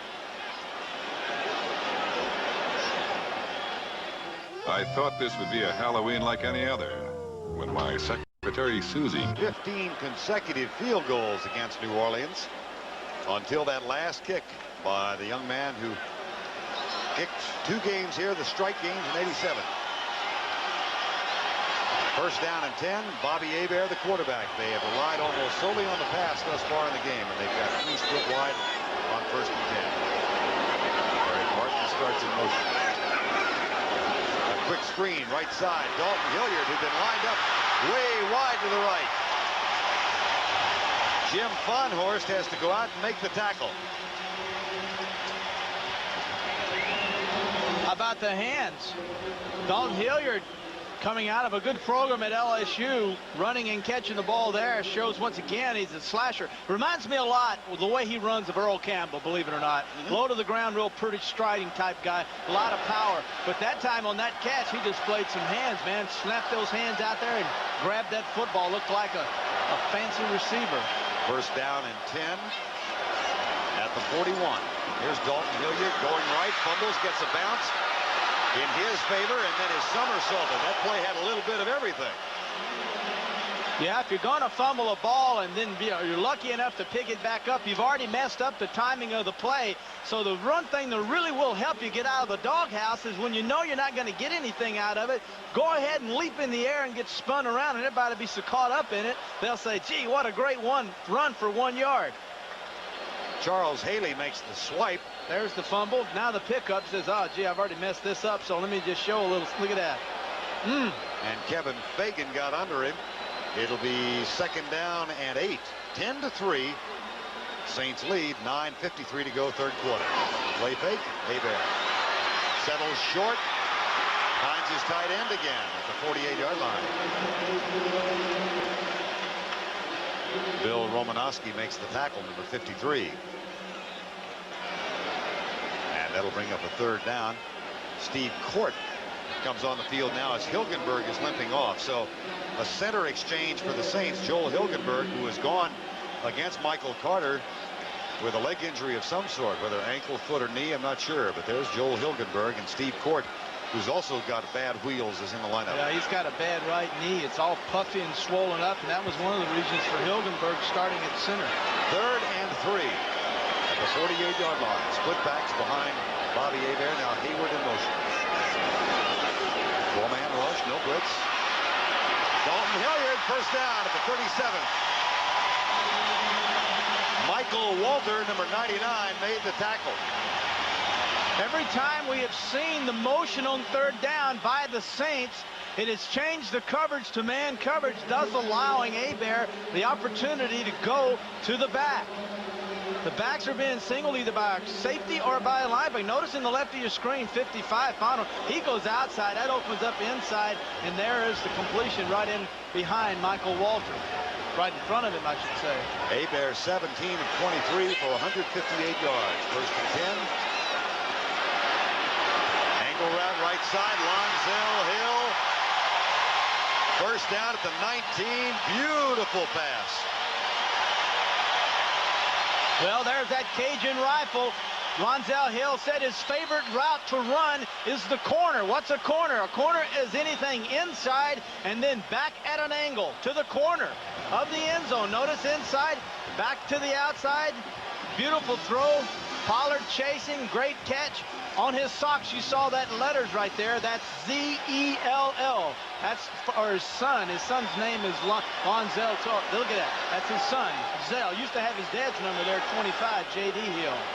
First down and 10 after the 19-yard gain. The ball at the 19. Blitz, and Hebert goes deep in the middle for Hilliard. Touchdown!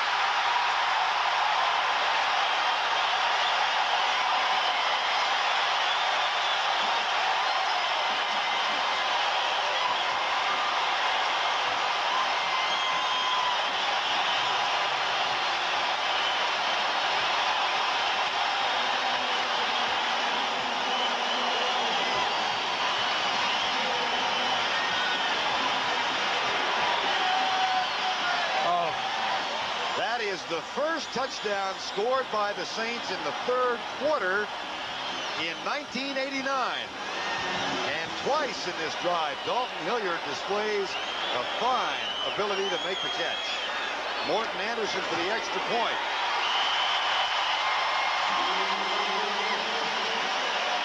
It's a 17-3 lead. Buford Jordan, who's inactive, congratulates Dalton Hilliard. Top left of your screen, Chad Brooks, 31. The strong safety will be blitzing, and then Hebert, sensing this, turns around, and you got a mismatch. You got Michael Walker, 99, covering.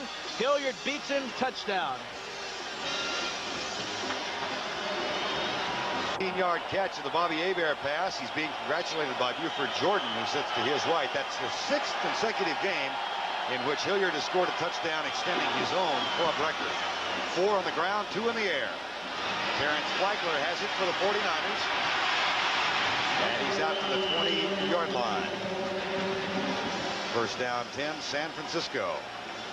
You know, back to that safety blitz. Anytime you blitz a strong safety like that, Vern, with a tight end in the football game, the weak safety has to cheat all the way over to cover the tight end. And so it was a perfect mismatch when the strong safety blitz had freed the back with the linebacker. Ideal call by the Saints coaching staff. Now Joe Montana comes back on. No touchdown passes last week, but he had a career high against the Eagles, 2 weeks ago. Stan Brock, the veteran right tackle. And this crowd that was so quiet in the first part of the game has been stirred now. First and 10. Montana, Jerry Rice. Close for the first down near the 31-yard line. Robert Massey, number 40, doing the coverage on Rice. That's 4 catches for 58 yards. Rams, if they win today, the only undefeated team left in the NFL. Phoenix leading Washington 14-13 at the half. And San Diego over Denver. First and 10, 49ers. They are 3-1. That's the tight end. Brent Jones, number 84. What a likable young man from Santa Clara. Said he grew up in the Bay Area as a Cowboy fan. We asked him who his hero was. He said Dwight Clark. He said, boy, you must have loved the catch then from Montana when they beat the Cowboys. He said, killed me. My whole family was in weeping and mourning. I bet he hasn't told that to anybody, and now they're all hearing that back out there, and he's going to catch it for being a Cowboy fan. Maybe not this year, though. That's right. Second down, 1. Montana deep, Jerry Rice wide open. Say good night. It's a touchdown. 60 yards. His 54th career touchdown. It's a simple route, Vern, where Jerry Rice will simply come inside. It's man coverage, and how do they know when to call the perfect play? Outside move, froze Massey, turned Massey to the outside, and the great speed of Rice back to the inside. Nothing fancy. Got his new red shoes on today, and Montana arches another rocket out there, and Rice runs under it. It just happens so often, you just expect it. Sooner or later, you expect this to happen. Well, they've not lost this year in a game in which he's caught over 100 yards, and he's over 100 yards. 5 catches for 118, and his 54th career touchdown. Michael Gopher's extra point is up and good, and just like that. 6 minutes to go in the third quarter, and it's back to a 7-point game. Montana hits Rice. Jerry Rice at the end of the 60-yard run with a catch. Was he across the plane and still in control of the football? Across the plane of the goal line. There he is. He starts to spike. Whoa! He's Whoa! He's on the 2-yard line, and he fumbled, and he went to spike the ball, and he was on the 2-yard line. That's not a touchdown. That is no TD. And they showed that simultaneous with us here in the Superdome. The crowd reacted. Gene Atkins. Gopher up on top.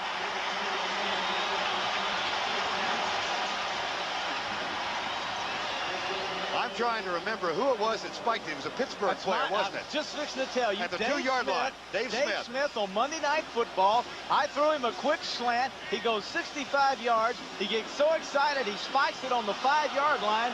It cost us.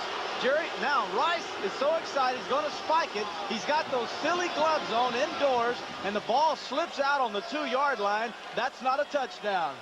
That's a fumble. It's a safety. Should be brought back out on the 20-yard line. Saints ball. Oh, me. Too late. First down and 10. Well, they'll have fun with that on the replays tonight because it was not reviewed here. I remember watching in my living room when Dave Smith spiked that ball at the 2. I couldn't believe it. As hard as touchdown passes are to come by for me, and he was running, I was sitting there just wallowing in my tremendous ego of having this touchdown, and all of a sudden the ball comes out and I don't know what's happened, and they spiked it on the 5-yard line, or he went to spike it and it slipped out just like it did in Jerry Rice's hand. How about this? Marino, 25,000 yards already. Hey, already. I got him by 3, baby. No problem. Yeah, but you've got 4 more Super Bowls than he does. Second down and 9. That's the only thing I've got. Lob pass. Dalton Hilliard looks for some help. And he's brought down to the 42-yard line.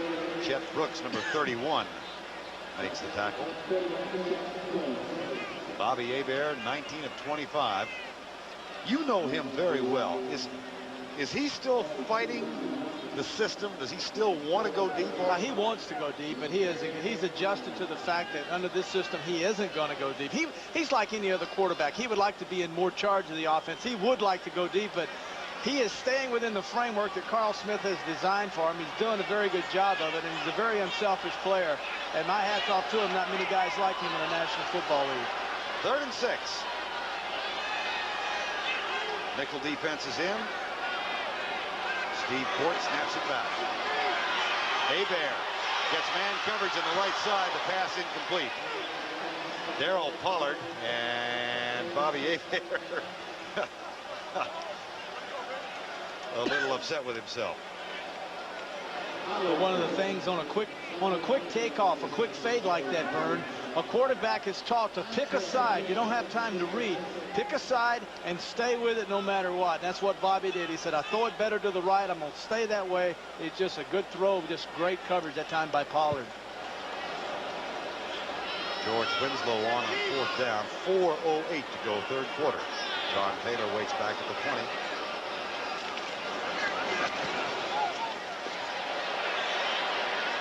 Fair catch. At the 17-yard line. 41-yard punt. Joe Montana threw a touchdown pass. Bobby Hebert has one as well. And Ricky Jackson, star of the defense. To 10. 49ers have a first down at their own 17-yard line. Last time they had the ball, Montana hit Jerry Rice for 60 yards and a TD. Rice tried to spike it and didn't have possession as he crossed the goal line, but they let it stand. That pass for Jerry Rice. Gene Atkins, number 28, makes the tackle. And one of the major changes that the Saints have made is by putting David Waymer at free safety. They got him off of corner, and one of the reasons he was too aggressive at corner, they wanted to let these young kids, Massey and Cook, play, and they thought they could utilize the strengths of Waymer, which are those of a traffic cop. And he said, the thing I do now is I put the players in a position to make the big plays. 2nd down and 4. Draw play. Roger Craig blocked short of the first down. Tackle made by Sam Mills, number 51. Craig now with 12 yards, 31 carries. Flag down, and it's against the 49ers.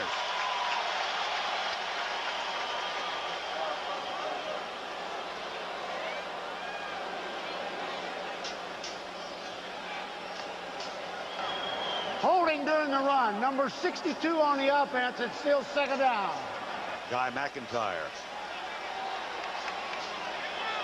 Interesting the changes that have taken place in this offensive line. Of course, Randy Cross retired at the end of last year. Jesse Sapolo moved over to the center spot.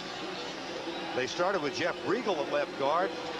He was demoted, and Guy McIntyre is now starting there, but he said, I have real empathy for Jeff Regal because he's got a congenital back problem, and it's caused him a lot of misery. Here's Montana back, gets a little pressure. Safety valve pass to Rathman. And that's good enough for the first down all the way out near the 28-yard line. Sam Mills with the tackle. Isn't it amazing how well coached these players are for the 49ers? Rathman out of Nebraska, a running back. Craig out of Nebraska, a running back who have the ability to catch, who have learned how to catch a football and learn how to go straight ahead after they catch it. It really is amazing the job that Holmgren has done with these players in making them not only great blocking backs and running backs, but also great receivers. Saw Steve Young flashing in the plays to Joe Montana. First and 10, 2:15 to go, third quarter. Ricky Jackson unexpectedly back after a fractured cheekbone. Play fake, Montana lobs it left, throws it into the bench area. It'll be second down. Well, the Rams right now the only undefeated team in the NFL. Let's see how they're doing. Here's Brent. Doing very well until End Zone Jones out of Illinois rammed in this Atlanta Falcon touchdown. 23-14, though. The Rams still have a cushion in this one. Now, let's go back to Vern. All right, Brent, 17-10 here as the Saints try to up their record at 2 wins and 3 defeats and hand the 49ers their second consecutive defeat and first on the road this year. Second and 10. Fumble. Montana, I think, got it back. It was Jim Wilkes who stripped Montana of the ball, number 94. And the 49ers do retain possession. Jim Wilkes is an unusual nose tackle in the sense that he is unlike the others in that he will get outside and has ability to run and chase. Most nose tackles stay inside and just stay there and take on 2 blockers. But look at Wilkes, who goes around the right guard and has able to come in behind Montana and with one hand reach out and slap the ball away. Third and 15.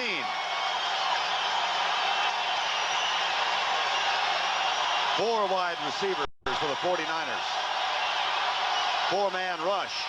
Montana pumps once, then goes for Rice. Tipped away. Coy Cook. No.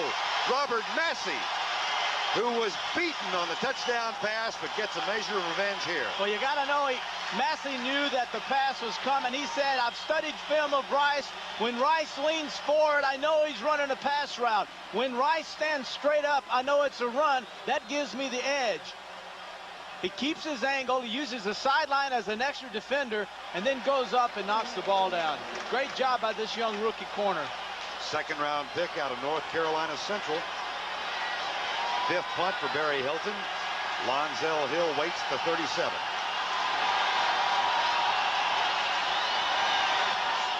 Whoa. Hill at the 33. Reverse to Floyd Turner. Flag is down. It'll come back. Darryl Pollard makes the tackle. A flag at the 34.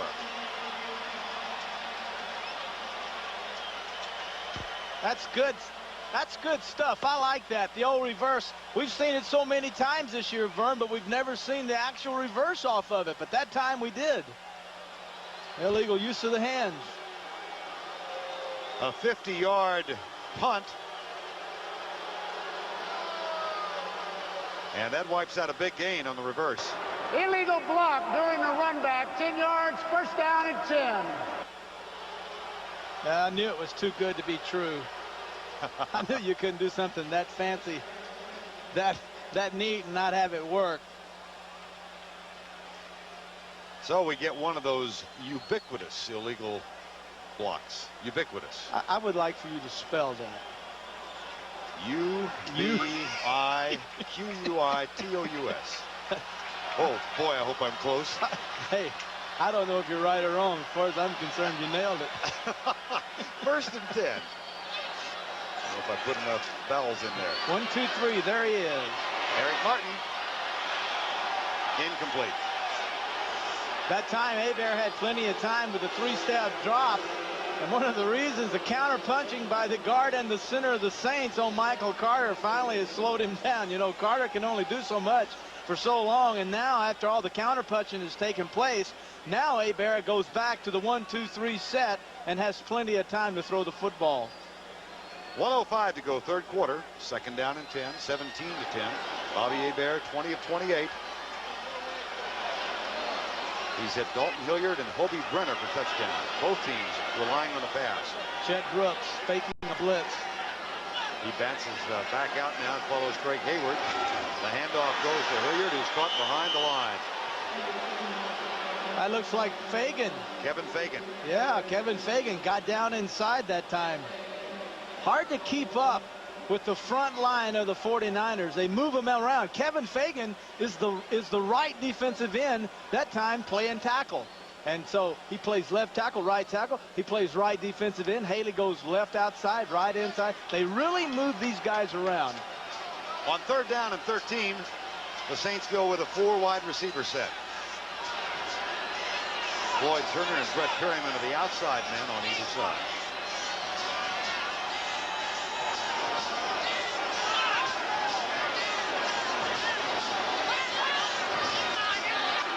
Five-man rush. Hebert, right side. Turner stripped of the ball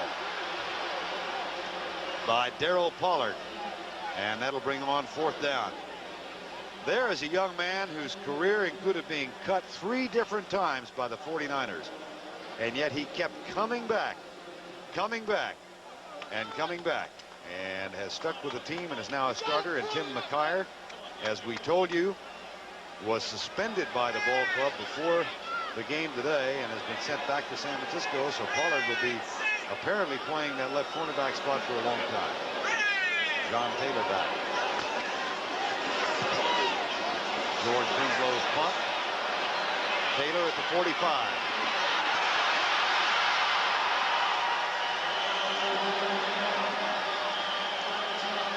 All the way back to the 32. Kim Phillips with the tackle. That's the end of the third quarter. With our score 17 to 10. We now pause for a word from your local station. With the Saints leading the 49ers 17 to 10. A team they've not defeated here since 1986. They lost last year 34-33 to San Francisco.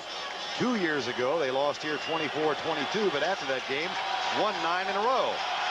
And here come the 49ers after that 22-yard John Taylor punt return with a first down at the 33-yard line. Roger Craig out of the backfield. Montana goes for Craig. And that's a first down inside the 22-yard line to the 21.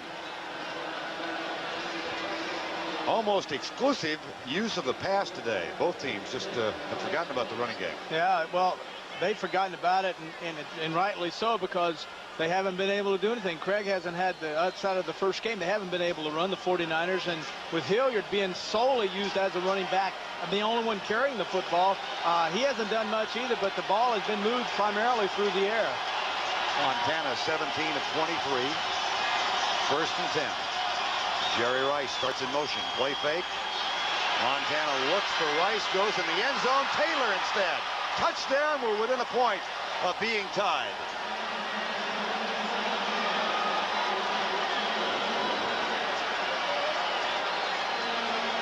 Boy, what a job by Montana. Play action, turns around, looks left, goes back to the right, and when he stayed to the right, the second time he took the free safety out of the play, allowing Taylor to come in behind him. Notice he comes around, holds it long, and by holding it long enough, he allowed the back, the wide receiver to get beyond the back and dropped it in there. Toy Cook was trying to defend number 41, John Taylor, who had a 70-yard toss and catch against the Eagles 2 weeks ago. And the extra point is good, and just like that, we're tied. The 49ers were 14 down, and they fought back to tie it up at 17. Excellent days. Montana 2 touchdowns, Bobby Hebert 2 touchdowns, and both teams have disdained the rush. We don't have a rushing yard, a rushing first down in the ball game yet. 17-17 with 14:50 to go. Terry Bradshaw, Vern Lundquist here, and that last touchdown pass looked a little similar. Little play action. Montana turned around. When he play action, he brought the safety out of position. The weak safety, who's designed to get back and stop that, Vern, was out of position. Notice the play action. That froze the safety, allowing Taylor enough time to get beyond Vaughn Johnson, 53, and underneath the cornerback, Massey, 40. John Taylor's touchdown catch, and then the extra point by Kofer, and we're tied at 17 with 14:50 to go. That looked like the old Cincinnati pass that won the game down there, with Taylor doing the same route, the quick post. At the 8.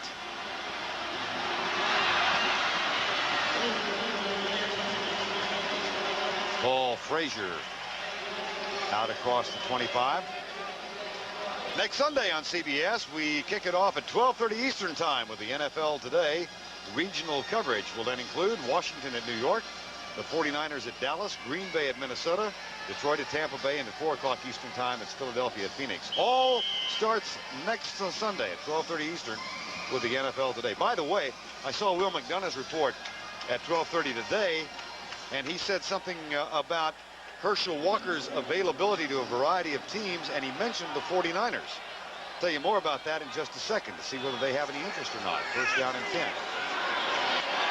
Lonzel Hill. That's a first down after the 40-yard line. Just to follow up on that story, Will reported that Herschel Walker of the Cowboys and his agents will meet Tuesday and more or less shop around. And he mentioned he might like to play for San Francisco. I asked John McVay if the 49ers had any interest. He said, "We have not had any contact with the Cowboys or with Peter Johnson, Herschel's agent. We would never not want to talk about Herschel Walker, obviously, but we're very satisfied with what we've got in Roger Craig et al." So they've not talked yet. First down and 10. Hebert. Again, a fine catch by Dalton Hilliard. And he's out to the 45-yard line. Michael Walter, number 99, makes the tackle. Well, all the 49ers are doing, and they're dropping their linebackers so deep now, Vern, to prevent the big pass, the 15, 20-yarder. They're now dropping them so deep that Hebert's hitting underneath the linebackers. He's getting the ball to his backs quickly, thus allowing them the opportunity to catch it and then run with the football. Look how deep the linebackers are, 10, 12 yards. So now you throw underneath, you bring Michael Walter up. When he starts clamping the backs tight, then you go in behind him to your wide receivers. Second down and 5. 17-17 ball game, final quarter. Hebert with a lot of time. Finds his open man. First down, Saints at the 39. Lonzel Hill, who said his father used to throw the ball straight at him and hard to get him to learn to catch with his hands instead of his body. He said he used to catch a ball in his body, and his daddy said, "You're never going to be a receiver if you don't learn to catch a ball with your hands." So J.D. Hill used to throw the ball real hard and make Lonzel, 87 here, who goes inside, makes a good catch with his hands, bringing it in. There's that classic case, linebackers up tight. You go in behind them to the wide receivers. This is really an easy game. That's the 6th catch for Lonzel Hill, a first down at the 39 in a tie ball game. Play fake. Hebert settles short for Hayward. Hayward gets Mike Walter grabbing him around the ankles, and Walter makes the tackle. Michael Walter, who wears number 99, Terry and I were talking with him yesterday, said, "That's a great football number." And he said, "Yeah, and then when I get knocked on my back, it says 66. So he has an out. He's got a disguise. Said he has terrible hands, and he said, "I don't mind dropping the passes when they're to my side because I'm not supposed to catch those anyway." So he says, "It doesn't bother me." Says that he's not a great athlete, and I told him he was because he plays so many different positions as linebacker, outside, inside, deep, short. Second and 4. Saints and 49ers are tied. Blitz threatened now by the 49ers from the corner. Chet Brooks is coming. And they pick him up, and Hebert goes left side, incomplete for Eric Martin. he had Hill and Martin within 2 feet of each other. Yeah, see, this is a classic case now. Safety blitz shows Hebert went on a long count, which is perfect because now you can see what the coverage is going to be. He knew it was a safety blitz, but in the scheme of the Saints, I believe, this is my own observation here, in the scheme of the things, there wasn't a dead blame thing Hebert could do. Had I been running the show, I see him coming, I go downtown. I don't worry about, I know it's safety blitz, I'm going downtown with it. I'm going to burn them. If you burn them, they won't do it again. 3rd and 4, 17-17 ball game. 2 wide receivers to the left. And again, the blitz threatened. Don Griffin comes across. Hebert into the flat, caught by Hill, his 7th catch. First down at the 22-yard line.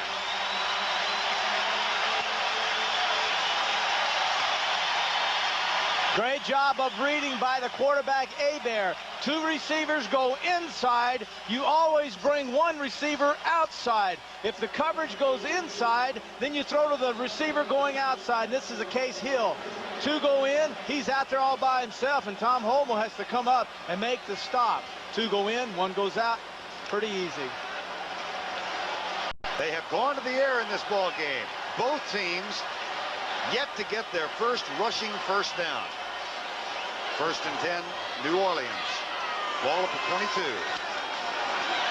Hebert across the middle. Dalton Hilliard, the umpire, might have inadvertently gotten in the path of the ball.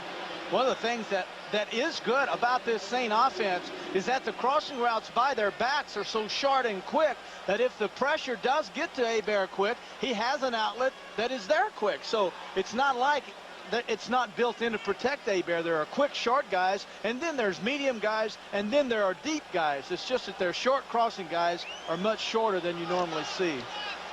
2nd down and 10.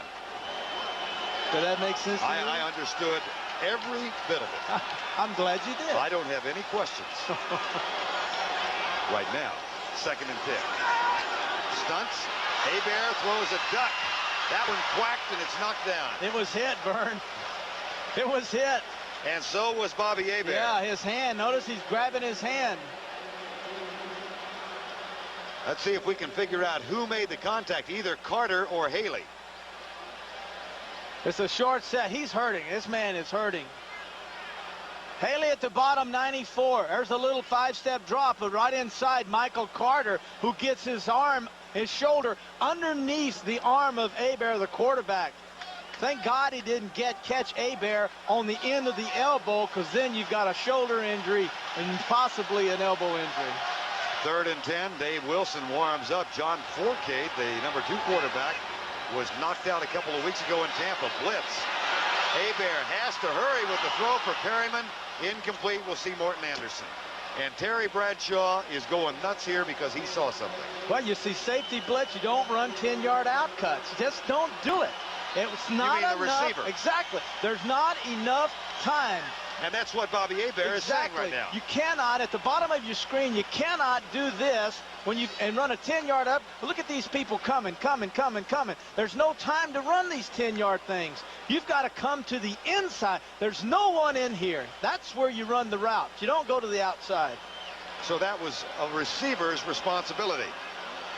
39-yard field goal by Anderson to try and break the tie. He's hit one from 49 today. He's back. He's back. Commercials next week. He's back. They love him again.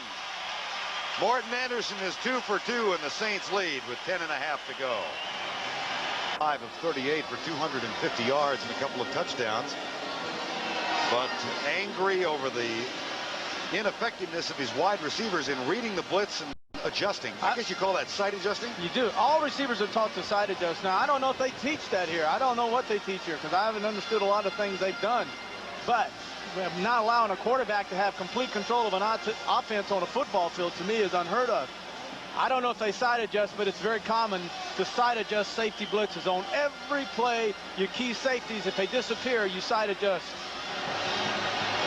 Here's Anderson's kickoff, and it's a dandy. Oh, he's back. I'm telling you, this guy's got 3 or 4 commercials lined up next week. You know what scares me Morton Anderson liked your tie before the game. He really liked your tie. As a matter of fact, he offered me a few bucks for this baby. But I'm going to wear this tie every week now that everyone likes it so well. I'll wear it again. It's got all the colors in it. Look, you can wear it every week. And yeah, it does have different pair of slacks. And 28 colors in it. The You got yellows one for and the blacks every team. And the reds. And it's really quite nice tie. Anderson liked it, but let me tell you, most of the Saints didn't. 1st and 10. And the 49ers. Rice in motion. Rathman. No flags. It looked like a lot of motion around the line. And it'll be 2nd down and 10. Tom Rathman. Yeah, you think Montana's worried about this? No. I'm 41 years old, and I've become the biggest. I have to admit it. I just love this guy. I love it. He's got what it takes that a lot of people wish they had, including myself. But I guarantee you, he is no more upset or worried about this game and what's going on than anyone. It's just amazing. 2nd down and 10.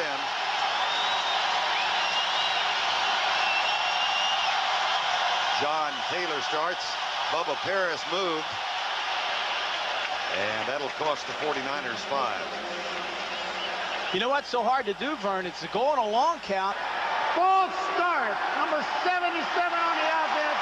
We'll stick it out. One of the things that's very difficult to do is we can see what now we've got an injured player. That's Harris Barton, I believe. That's number 79, the right tackle. So if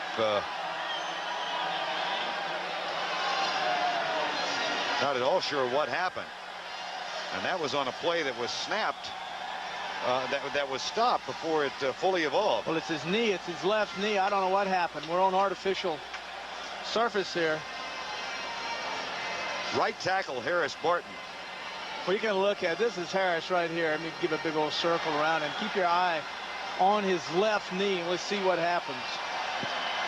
You can see the left that Bubba Paris moves. There's the left knee planted. Oh, he gets it caught in behind another player. Ricky Jackson and Bruce Colley. Yeah, that's Bruce Colley. Yeah, they get him. You know, Bubba Paris just warming up last week against the Rams at Candlestick slipped on the grass and pulled a groin, and they were worried whether or not Bubba could play in this game. He missed the 2nd half last week, but especially on artificial surface, which is very hard on your groins because you cut so much. And Bubba hasn't missed a play. Harris Barton, who was moved to left guard for the moment. And then when Paris was hurt last week, Steve Wallace came over to left tackle. And Harris Barton went back to right tackle. And now Harris Barton will be assisted to the 49er bench. Yeah, when Cross retired, he really messed everything up for these 49ers because Sapolu was having an all-pro season at left guard, and then he had to switch to center. He felt that hurt his chances to establish himself as one of the great guards in the NFL.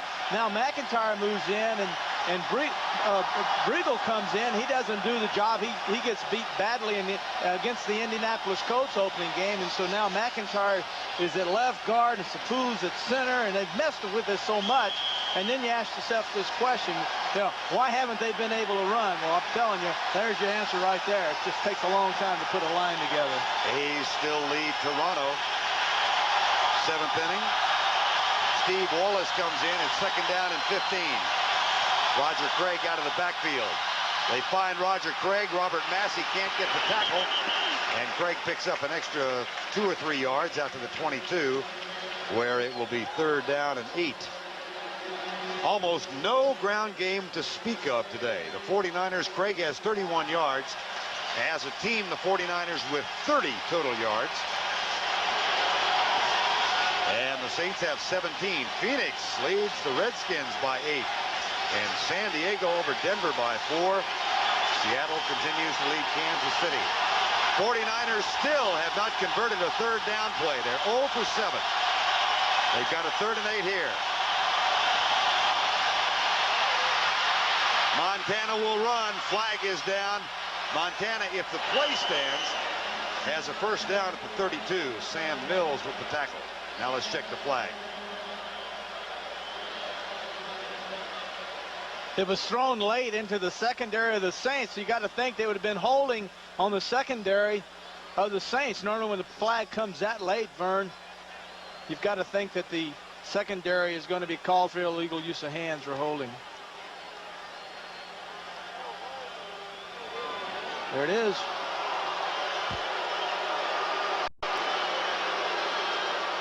I rather expect they'll decline the penalty and take the run. Holding by the defense, 5 yards tacked onto the run, first down. Tacked onto the run. And that is the first rushing first down today. And guess who gets it? Joe Montana. Yeah, Montana's he's hurting right now. He's over there. And he's got his right arm hurt earlier, but this turf is so hard. Now he's going to go down, but he's got the ball in his right hand. And now he goes down, and look at his right elbow as it hits the... Oh, gee. And that hurts, because that stuff's like wire down there. You know, all artificial surfaces are hard as bricks. He goes down, but he lands on his throwing arm, and that's his elbow that he has had a lot of problems with throughout his career. That means Steve Young warms up. Steve hasn't thrown a pass this year. Montana will try and go. First and 10. Hand off Roger Craig. Whoa. Craig Warren buries it. Number 73. Let's go back to New York and get an update here once again. All right, Vern, let's take a look at Earl Farrell. He thunders 44 yards. Now, the Cardinals were down 13-zip in this game, and they lead the Skins at RFK 21-13. Back to Vern and Terry. Well, that would be a monumental upset if that one stands. 20-17 with 9:08 to go here. Montana, second down and 10. Five-man rush. Sweep. Roger Craig. Guy McIntyre in front. And Roger Craig should have enough for the first down at the 48-yard line. There's that sweep again, the thing that we said earlier, that the thing that this offensive group, I believe, is geared for is sweeps because of the speed and the agility of the left guards and the center to get out and pull and block. But the thing we haven't seen that the 49ers did last week so well against the Rams was Harry Sidney and Rathman running up the middle. Well, they went to that Eagle offense, the four wide receiver offense, the last couple of weeks. This time they stay with their regular set. And flags are all over the place. Yeah, that's going to be against the 49ers right guard. George Seifert, 49 years of age. False start. Number 74 on the offense. Still first down. Steve Wallace, who just replaced Harris Barton. Right in the center of your screen. Watch the little bounce. It's kind of like the old movement that the Cowboys had where they would go up and then down. But the problem was that Wallace had already placed his hands down on the turf, and once you do that, you can't pick them up. A's lead by 3 in the 7th. First and 15. 49ers trail by 3 in the 4th. Jerry Rice in front of Robert Massey. And that's a first down for the 49ers at the 32-yard line. Doesn't that just scare you to death? I'm standing up here watching this, and you can see it coming. It all starts with one underneath there. Look at Massey has the outside. He says, no way you're going outside. And then Rice says, fine, I'll go inside. I got to believe that Rice and Montana, when they throw this pass, have an option. If, in fact, the safety bites the slant like that, Rice goes up the field, in and up. I don't think they just naturally run the in cut. 8:15 to go in the ball game. 49ers trail by 3. Montana pumps once. Settles for Taylor deep. Caught. Dropped. But after he crossed the goal line, touchdown. And now for the instant replay review. And here we go. All you got to do is have possession and have your feet on the ground. There's a flag down.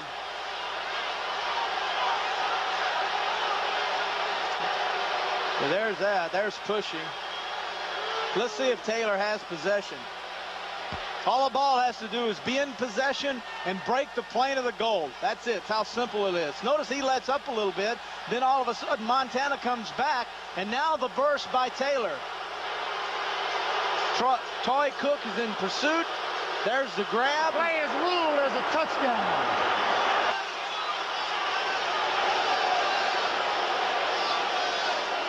The ball has to be in control by the receiver, and all it has to do is break the plane. He doesn't have to have his feet down. Right. All he has to do is break the plane. Does the ball break the plane? There's the catch. The ball in the judgment of the umpire, the back judge, is that it did break the plane. It looks like it was fumbled on the 1-foot line. That would be a touchdown.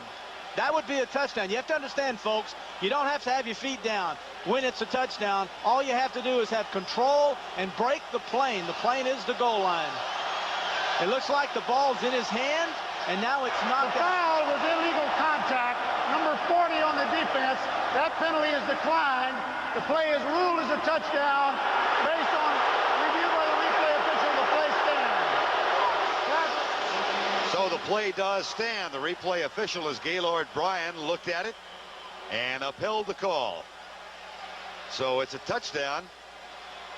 Well, I will say this. I think John Taylor had greater possession of the ball than Jerry Rice did back in the third quarter. Well, yeah, absolutely.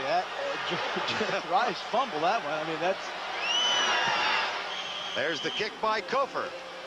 See, so many people misunderstand what a touchdown is. All it has to do is break the plane. You don't have to be in the end zone. You can stretch a ball out and break the plane. It's a touchdown.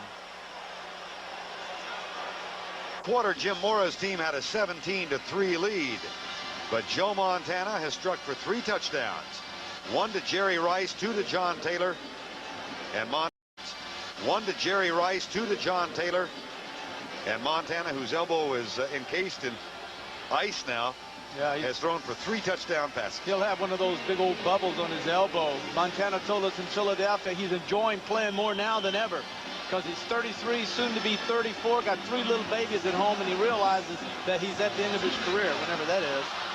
Here's the kickoff bobbled and picked up at the 10. Gene Atkins back at the 22. Let's bring you up to date on how the scoring has evolved here before this sellout crowd in the Superdome. In the first quarter, Michael Kofer hit from 41, made it a 3-0 game. In the second quarter, Hobie Brenner's 2-yard catch made it a 7-3 Saint lead. Then Morton Anderson, just before halftime, hit from 49 to make it 10-3. Dalton Hilliard caught a 19-yard pass to give the Saints their 17-3 lead, and here came the Montana Express. First, Jerry Rice from 60 yards out. Then John Taylor from 21. And then just a moment ago, after Morton Anderson's 39-yard field goal had given the Saints a 20-17 lead, John Taylor's second catch put the 49ers on top 24-20, their first lead since they were up 3-0. First and 10, Bobby Hebert, play fake. Finds Eric Martin. That's a gain out to the 35 and a first down. Oh, how smart was Hebert. How smart was Hebert that time? He picked up the strong safety, or the weak safety, Fuller, cheating over to the right, set up short, let Fuller commit, and when Fuller went outside, Hebert held the ball and went back inside to Martin. Great job by Bobby Hebert. 7.5 to go in the ball game. Ricky Jackson. Some of the best quarterbacking that I've ever seen by both teams, really, by both teams. Both these guys have done an excellent job. Very intelligent quarterback. First and 10, 7:18 to go. Oh, boy. Nice job by Hebert to get away from the rush. Now he lobs it deep. Eric Martin had come in and out of bounds, then back in play, and the pass was incomplete nevertheless, so it'll be 2nd and 10. I don't think that was the design. No. By any stretch of the imagination. Hebert, you have to understand, was an outstanding runner when he went to Northwestern University, State University up here in Natchitoches, but he's got a little smarter. Plus, he's injured. He's got a bad right ankle. The pressure that time forced him out. I don't think you'll see Hebert in this situation moving with a rolling pocket. 2nd and 10. Saints had a 17-3 lead that has disappeared in the face of the Montana Army.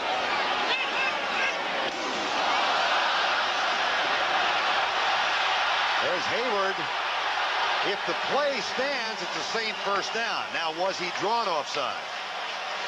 Looks like the 49ers might have just come offside, in which case New Orleans would decline it. Yeah, so you get a pick on someone's cadence, and what the Saints do is they don't use a color count.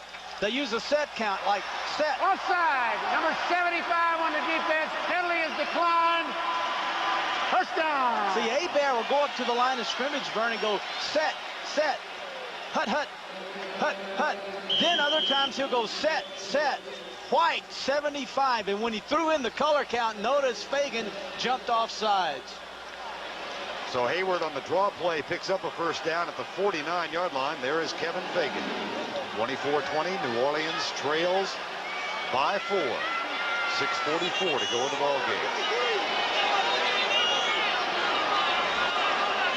Lonzel Hill starts in motion. Tom Homo as a defensive back adjust. That's a gain for a couple. Lonzel Hill in front of Chet Brooks and Keena Turner, number 58. 6:25 to go in the ball game. One thing defensive backs like about a short dropping quarterback like Hebert, and Fuller told us this. He said, when you play against a quarterback like Hebert, you like it because you don't have to run as far. That's right. Because you can't hold the ball and throw it deep. You throw everything quick. Defensive backs don't have to run as far, so naturally you're not as tired. Second down and 7. 6 minutes to go in the ball game. Brooks again threatens the blitz, and he backs out. Hebert gets a good block, lobs it once or fakes it, and then runs out of bounds into the New Orleans bench at the 43-yard line. And John Tyson, Chet Brooks exchange words. It'll bring up third down and 3. The Saints are 4 of 13 on third down conversions. You know, John Tyson. When Hebert scrambled that time, he looked upfield, but the worst thing happened to Hebert. The receiver that was downfield was a running back, Craig Hayward. Craig Hayward doesn't understand that when a quarterback scrambles, you go to the goal line. He just stood there. Had it been a wide receiver, the wide receiver would have turned and run to the open area, giving Hebert a target.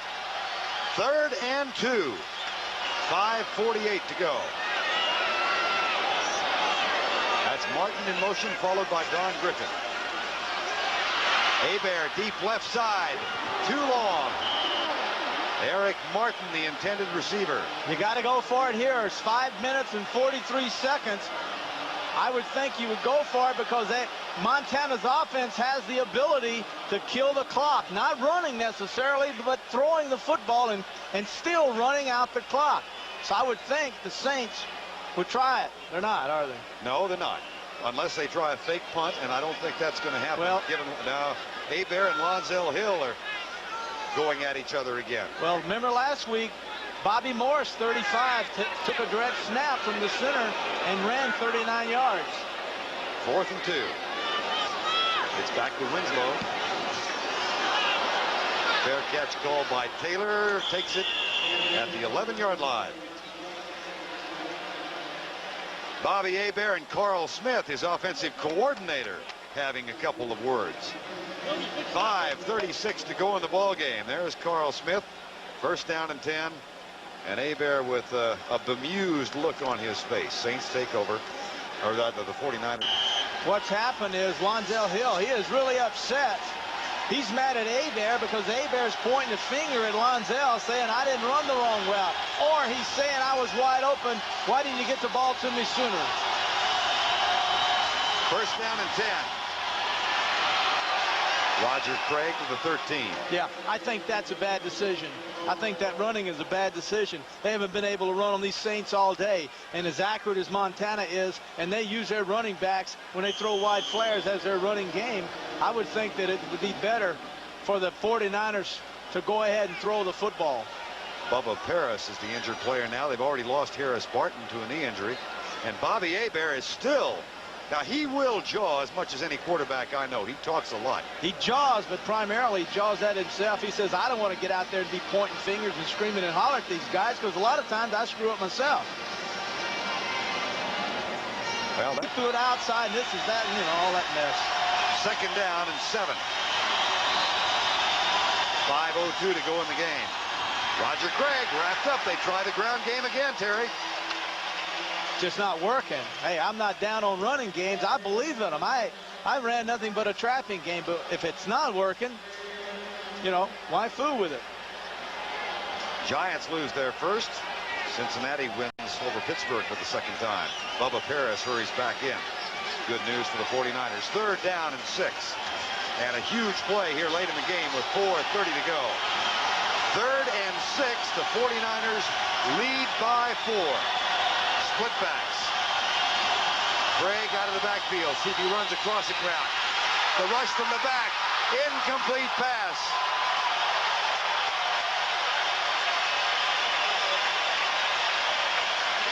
Pat Swilling, number 56, for the second time today.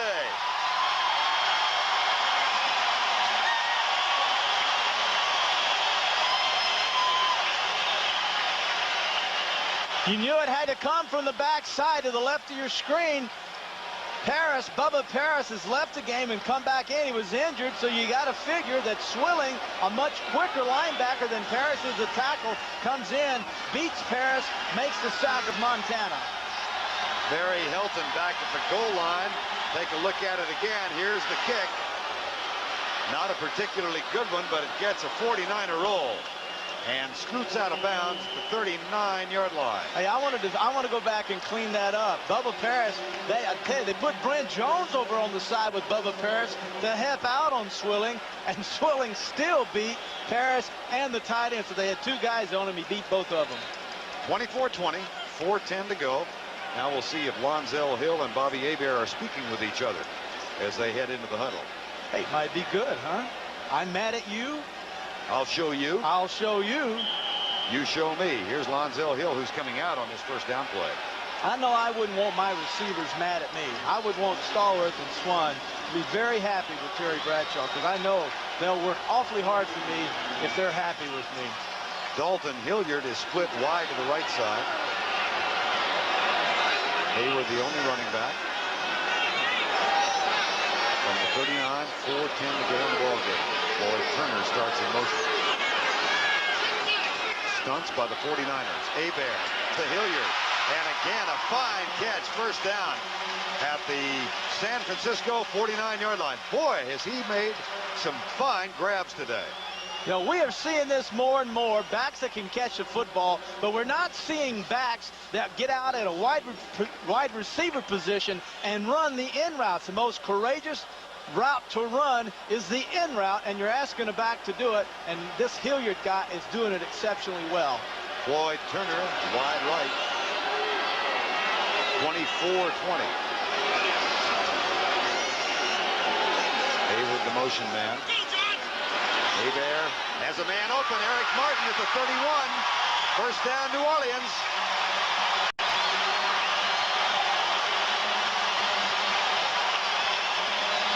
And Lonzel Hill, see if he's back in there.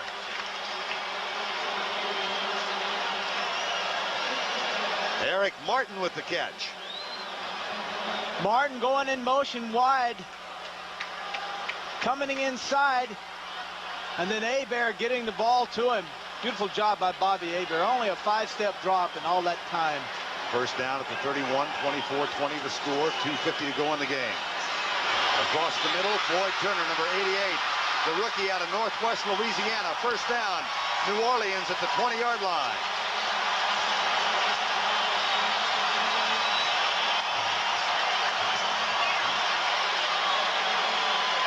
Nothing but short routes.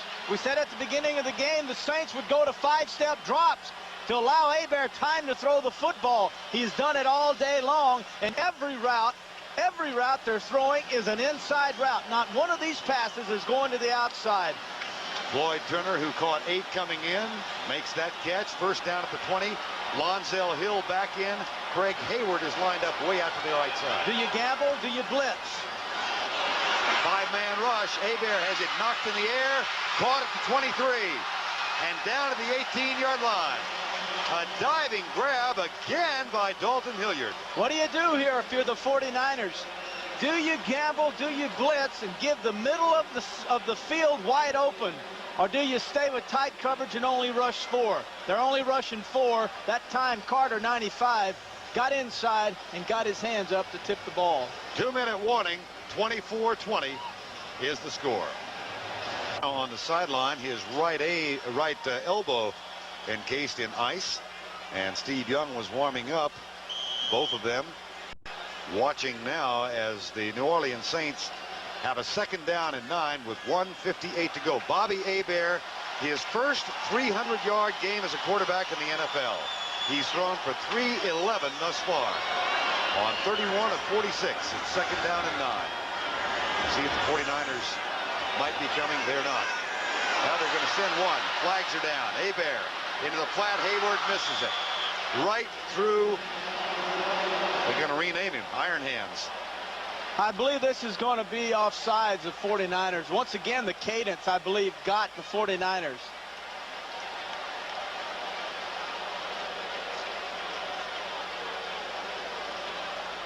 George Seifert, he's okay. That looks like they're declining.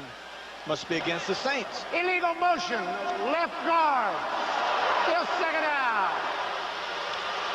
Well, actually, they should have taken the play, and taken the play, it would have been third down. See, you take the play because Ironhead dropped the ball, right? And so it's third down. 3rd and 9. So you don't. It's not second down.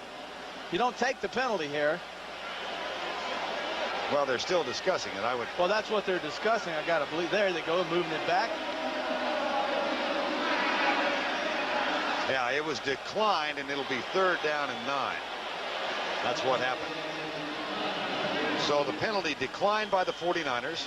3rd and 9. Bobby Hebert looks to the bench. He's got Lonzel Hill in the ball game now. Vern, one of the things the 49ers are doing, which is unusual, is that they're not playing man coverage here. They're playing zone. Now, I'm going to watch them. I want to see what they're doing. But right now, the last 2 times have been zone. Eric Martin to the left, Hill to the right. 3rd and 9. This is man coverage. They fake the blitz. Hebert back. Dances left. Has to let it go. Incomplete. It'll be 4th down.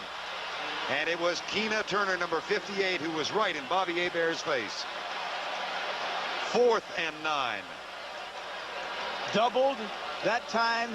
The most dangerous receiver, Martin, gave a look of zone and then turned the corner out and ran underneath Martin and took the other safety and went over top and went what they call long and short. I got him underneath. I have another man on top. So they doubled what they considered the most dangerous receiver and were very effective. Now I'd have to think they'll do it again. Hilliard comes out. Perryman and Turner are in. It's Perryman and Hill to the left side, Martin and Turner to the right side. Hayward back to block. And Bobby Hebert out of the shotgun. 4-man rush into the end zone. Perryman incomplete.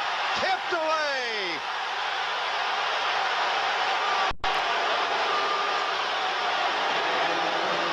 Eric Wright, number 21. Eric Wright, who has had for the last 2 years, 2.5 years, a bad groin. A bad groin coming in on turf, which is the worst place to play with a bad groin. At the very last, gets his right hand over the top of Perryman and knocks the ball away. Just a great play by Eric Wright. Now one of the veterans of this 49er team, one of those who has won 3 Super Bowls in the 80s.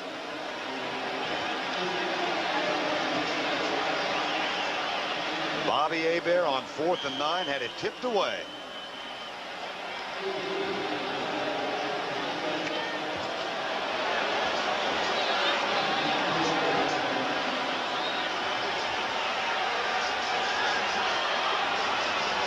First down and 10.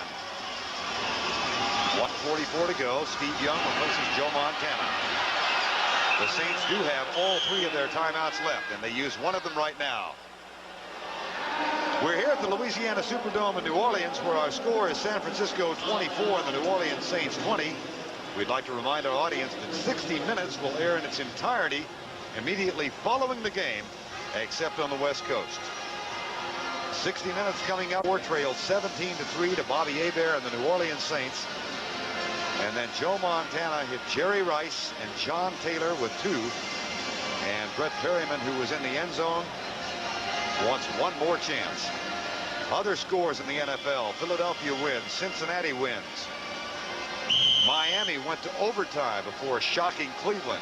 Tampa Bay handed the Bears their first defeat this afternoon. There's a shock right there. Absolutely.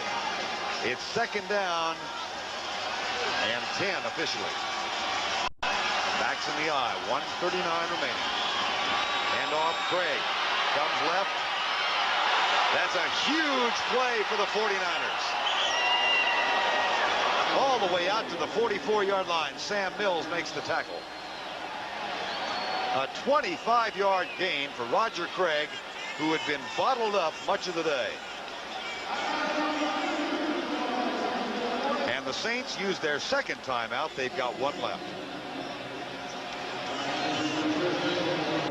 In the second half, and he came back with 3 touchdown passes to give the 49ers a 4-point edge with 1:21 to go, and the Saints can stop it one more time, which they do right now.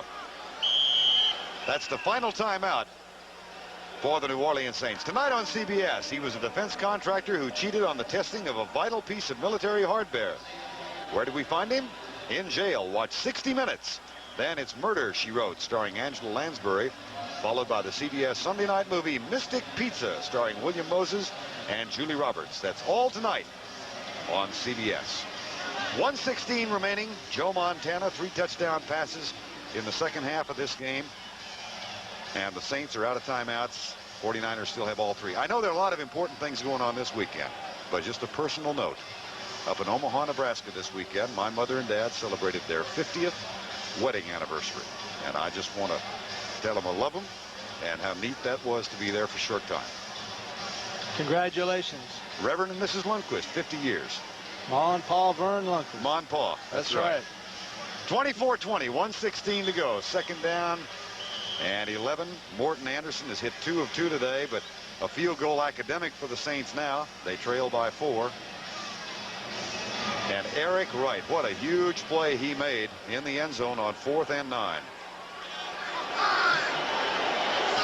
That'll do it right there. On the happy notes, I have good news also. My mom and dad celebrated their 70th wedding anniversary in Shreveport, Louisiana. 70? Absolutely. I want to say congratulations to Novice and Bill Bradshaw. 70 beautiful years together. I know they're watching, or someone will pass that on to them. They're in the home up there, you know. They got married at 1, huh? Yeah. 70 years married. That's amazing. I know they've got to be happy. Sometimes I don't know where you're going or where you've come from. Well, I didn't know where you were going. 35 seconds to go. I know where these Saints are going. They're going to 1-4, and I love this statement. The best 1-4 football team in the National Football League. But definitely things are getting better. They did score in the second half. They did put 20 points on the board. They lost, but they lost to the world champions. Run through the other scores. Cincinnati wins it. Miami won today. Tampa Bay a big win. Minnesota keeps Detroit winless. Green Bay defeated Dallas. Indianapolis over Buffalo. New England defeated Houston by 10. And here the 49ers defeated the New Orleans Saints with 3 touchdown passes in the second half from Joe Montana. 1 to Jerry Rice, 2 to John Taylor. We'll be right back.